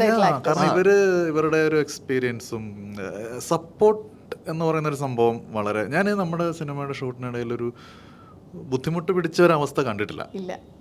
കാരണം വളരെ കാം ആൻഡ് ക്വയറ്റ് പരിപാടിയിൽ നമ്മൾ ഷൂട്ട് തീർത്തു. ഈവൻ പ്രൊഡക്ഷൻ നമ്മൾ തന്നെയാണ്, നമുക്ക് അതിന്റെ ടെൻഷനും, പക്ഷെ അതൊന്നും നമുക്ക് എങ്ങും ഒന്നും ബാധിച്ചിട്ടില്ല. വളരെ ശാന്തമായ അന്തരീക്ഷത്തിൽ നമ്മൾ ഷൂട്ട് ചെയ്ത് തീർത്തു എന്നുള്ളതാണ്. കാരണം ഇപ്പോൾ എനിക്ക് ഇവരോട് ആരോട് വേണമെങ്കിലും എൻ്റെ കൺസേൺസ് പറയാം. ഒരു സീൻ ചെയ്ത് കഴിഞ്ഞാൽ ഞാൻ ശരിയായോ, എനിക്ക് ഇപ്പോൾ ഷൈനി ചേച്ചി ആണെങ്കിലും മാഷാണെങ്കിലും ബൈചേട്ടനാണെങ്കിലും ഇവർ ചെയ്ത് ഇതുള്ളതുകൊണ്ട് തഴമ്പിച്ചിരിക്കുന്ന ആൾക്കാർ, അവരോട് പോയി പറയുമ്പോൾ വളരെ കൃത്യമായിട്ടുള്ള ഉത്തരങ്ങളാണ് തരുന്നത്. ചിന്നുവിനോട് ഓരോരുത്തരും ഓരോ രീതികളാണ് ഇവർക്ക് എല്ലാവരും അഡാപ്റ്റ് ചെയ്യുന്നത്. അപ്പോൾ അത്തരം കാര്യം എനിക്കെന്ന് വെച്ച് കഴിഞ്ഞാൽ ടൂൾ കിറ്റ് ഇല്ലാതെ മറ്റേ പണിക്കിറങ്ങിയ ആളുടെ പോലെയാണ് ഞാൻ നടക്കുന്നത്. അപ്പോൾ ഇവരുടെ അങ്ങനെ ഒരു ടൂൾ ഉണ്ടല്ലേ, ഇങ്ങനെ ഒരു ടൂൾ ഉണ്ടല്ലേ, ഇങ്ങനെ മനസ്സിലാക്കി. അപ്പം എന്നെ സംബന്ധിച്ച് ഒരു ലേണിംഗ് പ്രോസസ് ആയിരുന്നു. അതായത് ഒരു നടൻ രൂപപ്പെട്ട് വരുന്ന ഒരു പ്രോസസ്സ് ഭയങ്കര രസമുള്ളൊരു, നിങ്ങളാണ് ആ പസിലിന്റെ ഓരോരോ കഷ്ണങ്ങൾ എടുത്ത് വെച്ചേക്കുന്നത്. തീർച്ചയായിട്ടും രൂപപ്പെട്ട് വരികയല്ലേ. പക്ഷെ ഞങ്ങൾ എൻജോയ് ചെയ്ത കുറേ പരിപാടികളുണ്ട്. ഞങ്ങൾ എന്ന് വെച്ചാൽ നമ്മുടെ ഫസ്റ്റ് ഞാനും ആനന്ദുമായിട്ട് കോമ്പിനേഷൻ. അപ്പോൾ കുറേ സാധനങ്ങൾ സൂരജ് വിട്ടു തന്നു. ഒരു ആക്ടറെ സംബന്ധിച്ച് വൈച്ചേണ ചെയ്തു എന്നുള്ള ഒരു പറയുമ്പോൾ നമുക്ക് കൂടുതൽ ചെയ്യാൻ പറ്റും. അപ്പോൾ ഞങ്ങളൊരു സ്കൂട്ടറിന് പോകുന്ന ഇതുണ്ട്, തൃപ്പൂണിത്തുറ സിറ്റി ഫുൾ നമ്മൾ സ്കൂട്ടറിന് പോയിക്കൊണ്ടിരിക്കുമ്പോൾ ഞാൻ അതിനകത്തൊരു ഒരു പലചരക്ക് കടയുടെ ഓണറാണ്. അപ്പോൾ സ്കൂട്ടറിന് പുള്ളീനെയും കൊണ്ടുപോകും. പുള്ളി ഭയങ്കര സെൻറ്റി അടിച്ച് ഭയങ്കര, അത് പടം കാണുമ്പോൾ അറിയാം, ഭയങ്കര രസമുള്ള സാധനം. പുള്ളി ഇങ്ങനെ ഇരിക്കുക. പക്ഷെ ഞാൻ പോണ വഴി ആൾക്കാരുടെ പാലിൻ്റെ അവിടെ വെച്ചിട്ടുണ്ടോ കൊണ്ടുപോയി ഇവർ ക്യാമറ ഷൂട്ട് ചെയ്ത് പോവുക. ഫുൾ ഫ്രണ്ടിൽ ക്യാമറയുണ്ട്. അതുപോലെ വലിയൊരു പടത്തിൽ എന്നെ സംബന്ധിച്ച് ഭയങ്കര വെല്ലുവിളിയായിട്ട് തോന്നിയൊരു സീനുണ്ട്. അതൊരു ഭയങ്കര ഒരു ചേട്ടൻ അനുജനെ ആശ്വസിപ്പിക്കുന്ന ഒരു പരിപാടിയാണ്. അപ്പോൾ ഞങ്ങളത് പെട്ടെന്ന് ഒരു ബെസ്റ്റ് സ്ഥലം കണ്ടു, അവിടെ ഷൂട്ട് ചെയ്യാന്ന് വെച്ചാൽ ഫുൾ തൃപ്പൂണിത്തുറയുടെ ഏറ്റവും കൂടുതൽ ക്രൗഡ് വന്ന് നിൽക്കുന്ന സ്ഥലം. സെൻറ്റി ആയിട്ടുള്ള കാര്യങ്ങൾ പറയണം. അവിടെ കുറേ കോളേജ് ഫ്രണ്ട്സ് പിള്ളേർ ഇഷ്ടംമാരെ ഇരിക്കുന്നുണ്ട് ഞങ്ങളുടെ ഇതിൽ. അപ്പോൾ ഇവർ തമാശയാണെങ്കിൽ പറയുമ്പോൾ പോലും ഞങ്ങൾക്കത് പെർഫോം ചെയ്യുന്ന സാധനം ഇത്രയും ക്രൗഡ് ഉണ്ടായിട്ടും അത് ഇവരെന്താ ഉദ്ദേശിച്ചിരിക്കുന്നത്, അത് ഫസ്റ്റ് ടേക്കിൽ നമുക്കത് ചെയ്യാൻ പറ്റിയെന്നുള്ളത്. അപ്പോൾ അതെന്താ വെച്ചാൽ ഒരു നന്മ, അതല്ലെങ്കിൽ ദൈവത്തിൻ്റെ ഒരു ഭയങ്കര ഒരു പോസിറ്റീവ് ഇത് അങ്ങനെ പറയാമല്ലോ എല്ലാത്തിലും. അങ്ങനെ അത് വിശേഷത്തിലുണ്ട്, 100% ഉണ്ട്. ഞാൻ വിശ്വസിക്കുന്ന ഈ നിമിഷം വരെ അതുകൊണ്ട് അതിൻ്റെ ഒരു റിസൾട്ട്. അപ്പോൾ ഞാൻ ട്രailer കണ്ടപ്പോഴും സത്യം പറയാം, ഞാൻ പ്രതീക്ഷിക്കാത്ത ഓരോ കാര്യങ്ങളാണ് ഈ സിനിമ. പാട്ടാണെങ്കിലും ട്രെയിലർ ആണെങ്കിലും ഒക്കെ കണ്ടപ്പോൾ ഞാൻ സാധാരണ അടിപൊളിയാന്ന് പറയും. ഞാൻ കെട്ടിപ്പിടിച്ച് ഹഗ് ചെയ്തിട്ടാണ് സൂരജിനോട് പറഞ്ഞത്, ഗംഭീരം സൂരജ് എന്ന് പറഞ്ഞത്. അത് ഞാൻ വീണ്ടും പറയാം. അത് നമ്മുടെ പ്രിയപ്പെട്ട ഓഡിയൻസ് ആ ഒരു ഇത് ഞങ്ങളെ എന്താ പറയുക, ഈ സിനിമയെ ഇനി വരാൻ പോകുന്ന സിനിമയെ ഒന്നങ്ങ് പൊക്കി വിട്ടാൽ എല്ലാവരും രക്ഷപ്പെടും. അത്രേ ഉള്ളൂ. ഇടം വലം നോക്കാതെ ചെയ്തിരിക്കും. അതെ, താങ്ക് യു. ഇപ്പോൾ ഈ സിനിമയിൽ നമ്മുടെ മലയാള സിനിമ കംപ്ലീറ്റ്ലി മാറിക്കൊണ്ടിരിക്കുന്ന ഒരു ടൈമാണ്. അതായത് ചിന്നു തന്നെ ഒരു ഇൻ്റർവ്യൂവിൽ പറഞ്ഞു കേട്ടതാണ്, it is a beautiful face. മലയാള സിനിമയുടെ ഏറ്റവും ബ്യൂട്ടിഫുൾ ഫേസിൽ കൂടെയാണ് നമ്മൾ പോയിക്കൊണ്ടിരിക്കുന്നത്. ഈ സിനിമയോട് ഭയങ്കര ഇഷ്ടമുള്ള ആർക്കും വന്ന് സിനിമ എടുക്കാം. അങ്ങനെ നോക്കുമ്പോൾ ഒരുപാട് നല്ല സിനിമകൾ ഇറങ്ങിയിട്ടുണ്ട്. ഇപ്പം ക്യാൻസൽ കനിയൊക്കെ പോയ പോലെ ഒരു ഹൈപ്പോത്തറ്റിക്കൽ ക്വസ്റ്റ്യൻ ആണ്, അങ്ങനെ ക്യാൻസലേക്ക് ഒരു മൂവിയായിട്ട് പോവാന്ന് വിചാരിക്കും. You could pick one movie, ഈ ഇറങ്ങിയ ഏതെങ്കിലും ഒരു മൂവി, നിങ്ങളുടെ മൂവി ആവാം, വേറൊരു മൂവി, ഏതെങ്കിലും ഒരു മൂവിയെക്കുറിച്ച് സംസാരിക്കാൻ അല്ലെങ്കിൽ ഒന്ന് മെൻഷൻ ചെയ്യാൻ പറ്റിയാൽ ഏത് സിനിമയായിരിക്കും മെൻഷൻ ചെയ്യാൻ? അത് അപ്പം തന്നെ മൈക്ക് ഞാനവിടെ ക്യാൻസൽ, ഡയറക്ടർ എന്തോ പറയൂ ആലോചിക്കണം. ഉറപ്പായിട്ടും ഞങ്ങൾ വിശേഷം സെലക്ട് ചെയ്യും. സ്വന്തം സിനിമ അല്ലാണ്ട് വേറെ ഏതെങ്കിലും കൂടെ ഒന്ന് പറഞ്ഞാൽ? അല്ല, അങ്ങനെ ഒരു സിനിമയെ ഒറ്റയ്ക്ക് പറയാൻ പറ്റില്ല. കാരണം ഇഷ്ടപ്പെട്ട സിനിമകൾ ഒരുപാടുണ്ട്. കാരണം ആസ്വാദനം പല രീതിയിൽ, എനിക്ക് പല ജോണറുകൾപ്പെട്ട പല സിനിമകൾ ഇഷ്ടമാണ്. അപ്പം ഇന്ന സിനിമ മാത്രമാണ് ഇഷ്ടമെന്ന് എനിക്ക് അറിയില്ല പറയാൻ. വേറെ ഏതെങ്കിലും ഉത്തരം പറഞ്ഞോളൂ. ഡയറക്ടർ പറഞ്ഞു, ഇനി റൈറ്റർ പറയും. അതായത് ഏതെങ്കിലും സിനിമ, ഏതെങ്കിലും ഒരു മൂവി യു കുഡ് മെൻഷൻ. ഏത് സിനിമ, അതായത് മലയാള സിനിമയെ റെപ്രസെന്റ് ചെയ്യുന്ന ഏത് സിനിമയും മലയാള സിനിമ എന്നാവണം. മലയാള സിനിമ ഇപ്പം എന്താ വെച്ചാൽ ഈ അടുത്ത കാലത്തൊക്കെ നമുക്ക് ഒരുപാട് നല്ല സിനിമകൾ ഉണ്ടായിട്ടുണ്ട്. അപ്പോൾ ചൂസ് ചെയ്യാന്ന് പറയുന്നത് കുറച്ച് വലിയ അല്ല. ഞാൻ പറയട്ടെ, തീർക്കട്ടെ. എന്താണിത് ആ ഉത്തരം ഫസ്റ്റ് ഞാൻ പറഞ്ഞ രക്ഷപ്പെട്ടു. ആദ്യം പറഞ്ഞ് രക്ഷപ്പെട്ടു, തടി തപ്പി. അല്ല, എനിക്ക് ഒരുപാട് സിനിമകളോട് ഇങ്ങനെ ഈ പറഞ്ഞ പോലെ ചൂസ് ചെയ്യാൻ ഭയങ്കര ബുദ്ധിമുട്ടാണ്. ഇപ്പോൾ അടുത്ത് ഞാൻ ഗഗനചാരി ഞാൻ പറയും. ഉത്തരം പറഞ്ഞേ, എത്ര സമയം എടുത്ത് പറയാൻ. ഗഗനചാരി, ആട്ടം, ഉള്ളൊഴുക്ക് ഒക്കെ പല ജോണറിൽ പല കാര്യങ്ങളായിട്ട് എനിക്ക് ഇഷ്ടപ്പെട്ട സിനിമകളല്ലേ ഞാൻ പറയാം. ഞാൻ കുറെ മെൻഷൻ ചെയ്യുന്നു. ഒരെണ്ണം ഞാൻ വിശേഷം മാത്രമേ പറയുള്ളൂ. എന്താ എന്നുള്ള സിനിമയെ കുറിച്ച് ഞാൻ പറയുള്ളൂ. അയ്യേ, വിശേഷം എന്നല്ല ഉദ്ദേശിച്ചേ. എന്ത് ചളിയാണ് ബൈച്ചേട്ടാ, ഞാൻ എത്ര പൊക്കി കൊണ്ടുവന്നിട്ട് ഞാൻ പോണി പരിപാടി നിർത്തി. മനസ്സിലായില്ലേ? തിരിച്ചിട്ടെങ്ങാണ്ട് പറഞ്ഞത് ആലോചിക്കരുതല്ലേ. ഞാൻ കൊറേ കഷ്ടപ്പെട്ട കണ്ടുപിടിച്ചു. അതല്ലേ എനിക്ക് ആളോട് ഇത്ര സ്നേഹം. ഞാൻ അങ്ങനെ ഒരു അവാർഡ് വാങ്ങാൻ ആഗ്രഹിക്കുന്ന ഇപ്പോഴത്തെ സ്ഥിതിയിൽ ഞാൻ, അല്ലെങ്കിൽ ഞാൻ അങ്ങനെ പോയിട്ടുള്ള സിനിമ അഭിനയിച്ചുകൊണ്ട് മാത്രമല്ല, വിശേഷം എന്ന് തന്നെ പറയും. മാസ്റ്ററോ? അത് ഡയറക്ടർ പറഞ്ഞതുപോലെ തന്നെ ആ അത് കോപ്പി അടിക്കരുത് മാഷെ. അല്ല പോലെയല്ല, അങ്ങനെ പറയാൻ പറ്റില്ല, അത് യാഥാർത്ഥ്യമല്ലേ. നമ്മളിപ്പോൾ ഒരുപാട് സിനിമ, പ്രത്യേകിച്ച് ഇപ്പോൾ ഒരുപാട് ജനങ്ങൾ ഇഷ്ടപ്പെടുന്ന സിനിമയുണ്ട്, അതോടൊപ്പം തന്നെ കുറച്ചുകൂടി ഇല്ലേ മറ്റ് നിലയിൽ മെച്ചപ്പെട്ട സിനിമകളും ഇറങ്ങിയ ഒരു കാലമാണ്. നമ്മുടെ ഏതെങ്കിലും ഒരു സിനിമ ഇപ്പോൾ ആട്ടം നമ്മൾ നന്നായിട്ട് ആസ്വദിച്ചൊരു സിനിമയാണ്. അതേപോലെ തന്നെ ഉള്ളൊഴുക്ക് ഏറ്റവും നന്നായി ഇഷ്ടപ്പെട്ട, ആടുജീവിതം ഏറ്റവും നന്നായി ഇഷ്ടപ്പെട്ടതാണ്. ഞാൻ മാത്രമേ ക്വസ്റ്റ്യൻ പ്രോപ്പറായിട്ട് ആൻസർ ചെയ്തിട്ടുള്ളൂ. അല്ല അങ്ങനെ നല്ല ഓർമ്മയുണ്ട്. അങ്ങനെ ഒറ്റ ഉത്തരം വേണമെങ്കിൽ പറയും. രതീഷ് ബാലകൃഷ്ണ പൊതുവാളിന്റെ അടുത്ത സിനിമ ഏതാ? ചേച്ചി പറ. കാതൽ. Of course. കാതലിൽ ചെന്ന് മമ്മൂക്കയ്ക്ക് കല്യാണം അല്ലിച്ചാളാണ്. അതുകൊണ്ടല്ല, ആ സിനിമ കൈകാര്യം ചെയ്ത വിഷയം വളരെ ഗംഭീരമാണ്. അതുകൊണ്ട് തന്നെ ഞാനതിന് ഈ വർഷം കണ്ട ചേച്ചിക്ക് ഒരു സീനേ ഉണ്ടായിരുന്നുള്ളൂ. പക്ഷെ ഞാൻ ആലോചിക്കുന്ന, നിങ്ങൾ അതിൻ്റെ അകത്ത് വർക്ക് ചെയ്ത ആളുകളുണ്ടല്ലോ, നിങ്ങൾ എങ്ങനെ ഈ കുറെ ഭയങ്കര ഇമോഷണൽ സീൻസ് ഉണ്ടല്ലോ, നിങ്ങളത് എങ്ങനെ ഈ ആ അവിടെ ഉണ്ടായിരുന്ന ആളുകൾ അത് എങ്ങനെ ഹാൻഡിൽ ചെയ്തു എന്നുള്ളതാ. എനിക്ക് ഒറ്റ സീനേ ഉണ്ടായിരുന്നുള്ളൂ. അത് ഒരു 5 മിനിറ്റ് കൊണ്ട് തീർന്നു. എന്നുവെച്ചാൽ ഞാനും അസിസ്റ്റന്റ് ഡയറക്ടറും കൂടിയിട്ട് ആദ്യം റിഹേഴ്സൽ ചെയ്തു മമ്മൂക്ക് വരുന്നതിന് മുമ്പ്. പിന്നെ മമ്മൂക്ക് വന്നു കഴിഞ്ഞാൽ ഒറ്റ ടേക്ക് കഴിഞ്ഞ് ഞാൻ വീട്ടിൽ പോയി. ഈ സിനിമ എന്താണെന്നോ ഇതിന്റെ കഥ എന്താണെന്നോ ഒക്കെ ഞാൻ അറിയണത് സിനിമയുടെ ഫസ്റ്റ് ഡേ ഫസ്റ്റ് ഷോ കാണുമ്പോഴാണ്. അതുവരെ എനിക്ക് അറിയേയില്ലായിരുന്നു ഇങ്ങനെ ഒരു സബ്ജക്റ്റാണിതെന്ന് പോലും എനിക്ക് അറിയില്ലായിരുന്നു. അങ്ങനെ വളരെ സർപ്രൈസിംഗ്ലി ഞാൻ കണ്ടതും എൻജോയ് ചെയ്തതുമായ ഏറ്റവും നല്ലൊരു മൂവി ഈ വർഷത്തെ കാതലാണ്. 100%. ഞാൻ മമ്മൂക്കയായിട്ട് കുറച്ചുകൂടി കൂടുതൽ അടുത്ത് നിൽക്കുന്ന ഒരാളായിട്ട് ഞാൻ പറയാം. മമ്മൂക്കയായിട്ട് അത്രയും ക്ലോസ് ആണ്. എനിക്ക് മമ്മൂക്ക അല്ല എന്ന് തോന്നിയ ഒരു ക്യാരക്ടർ, മീൻസ് എല്ലാ സിനിമയിലും അങ്ങനെയാണ്, പക്ഷേ അദ്ദേഹത്തോട് നമുക്കൊരു ഭയങ്കര ഇഷ്ടം തോന്നിയ ഒരു സിനിമയാണ് കാതൽ എന്ന് പറഞ്ഞ സിനിമ. അതിൽ നിങ്ങൾ ചെയ്ത എല്ലാ ക്യാരക്ടറും അല്ല ചിഹ്നമുണ്ട്. ഇപ്പോഴത്തെ ഒരു സിനിമയെ സംബന്ധിച്ചുള്ള എല്ലാ ടൈപ്പ് ഓഫ് സിനിമകളും ഗംഭീരമായിട്ട് വരുന്നു എന്നുള്ളത്. ഓരോ എല്ലാ സിനിമകളും ചെയ്യും. ഞാൻ നേരത്തെ തമാശയായിട്ട് പറഞ്ഞെങ്കിൽ പോലും ഗംഭീര സിനിമകളാണ്. 1 by 1 ഒരു സിനിമ കഴിഞ്ഞ് അടുത്ത സിനിമ വരുന്നതിൻ്റെ മേളിൽ, അടുത്ത സിനിമ വരുന്നതിൻ്റെ മേളിലാണ്. അതാണിപ്പോൾ മലയാള ഇൻഡസ്ട്രി 100%. ഇപ്പോൾ നിൽക്കാൻ പറ്റുന്നതും അതൊരു ഭാഗ്യമായിട്ട് തന്നെ കാണുക. ഇപ്പോഴും നമ്മൾ അതിൽ നിൽക്കുന്നുണ്ടല്ലോ എന്നുള്ളത്. എത്രയോ വലിയ ആർട്ടിസ്റ്റുകൾക്ക് സിനിമകൾ ഇന്നില്ല, വലിയ ഗംഭീരമായിട്ടുള്ള പഴയ ആൾക്കാർ. അപ്പം നമ്മളും ഇവരോടൊപ്പം ഇങ്ങനെ ഇരിക്കാൻ പറ്റുക എന്നുള്ളതും ഞാൻ വലിയ ഇതായിട്ട് കാണുകയാണ്. സിനിമകൾ ഇനിയും ഉണ്ടാവും കേട്ടോ, മലയാള സിനിമയിൽ ഗംഭീര സിനിമകളുണ്ടാവും. ആ ഗംഭീര സിനിമകളുടെ ലിസ്റ്റിലേക്ക് ഈ സിനിമയും വന്നോട്ടെ. ഓക്കെ, അപ്പൊ നമ്മുടെ ഗ്രൂപ്പ് സോങ്ങിന്റെ സമയമാണ് ഗൈസ്. അങ്ങനെ തുടങ്ങിക്കോളാം.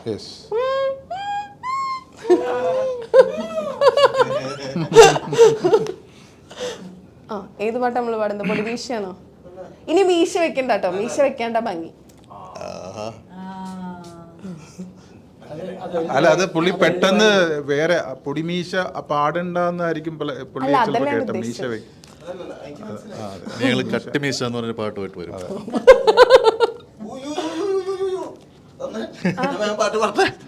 അതാണോ? ആ പാട് വേഗം പാട്. എല്ലാരും കൂടി പാടണം കേട്ടോ. അല്ല ഏതാ നിങ്ങൾക്ക് ഇഷ്ടമുള്ള, ഒരുമിച്ച് പാടാൻ ഇഷ്ടമുള്ള വിശേഷമല്ലേ?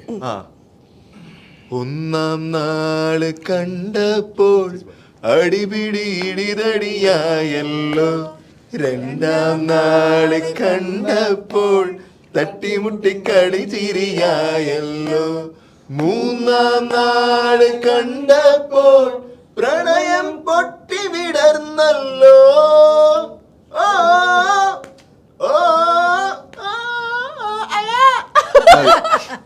ഞാനൊരു പാട്ടുകാരനേ അല്ല.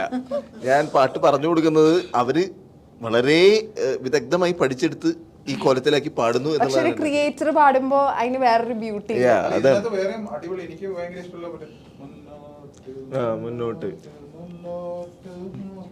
അത് പാടാം. അത് ഞാൻ അത് അതെല്ലാരും കൂടി മുന്നോട്ടടിക്കൂ. 1 2 3 4.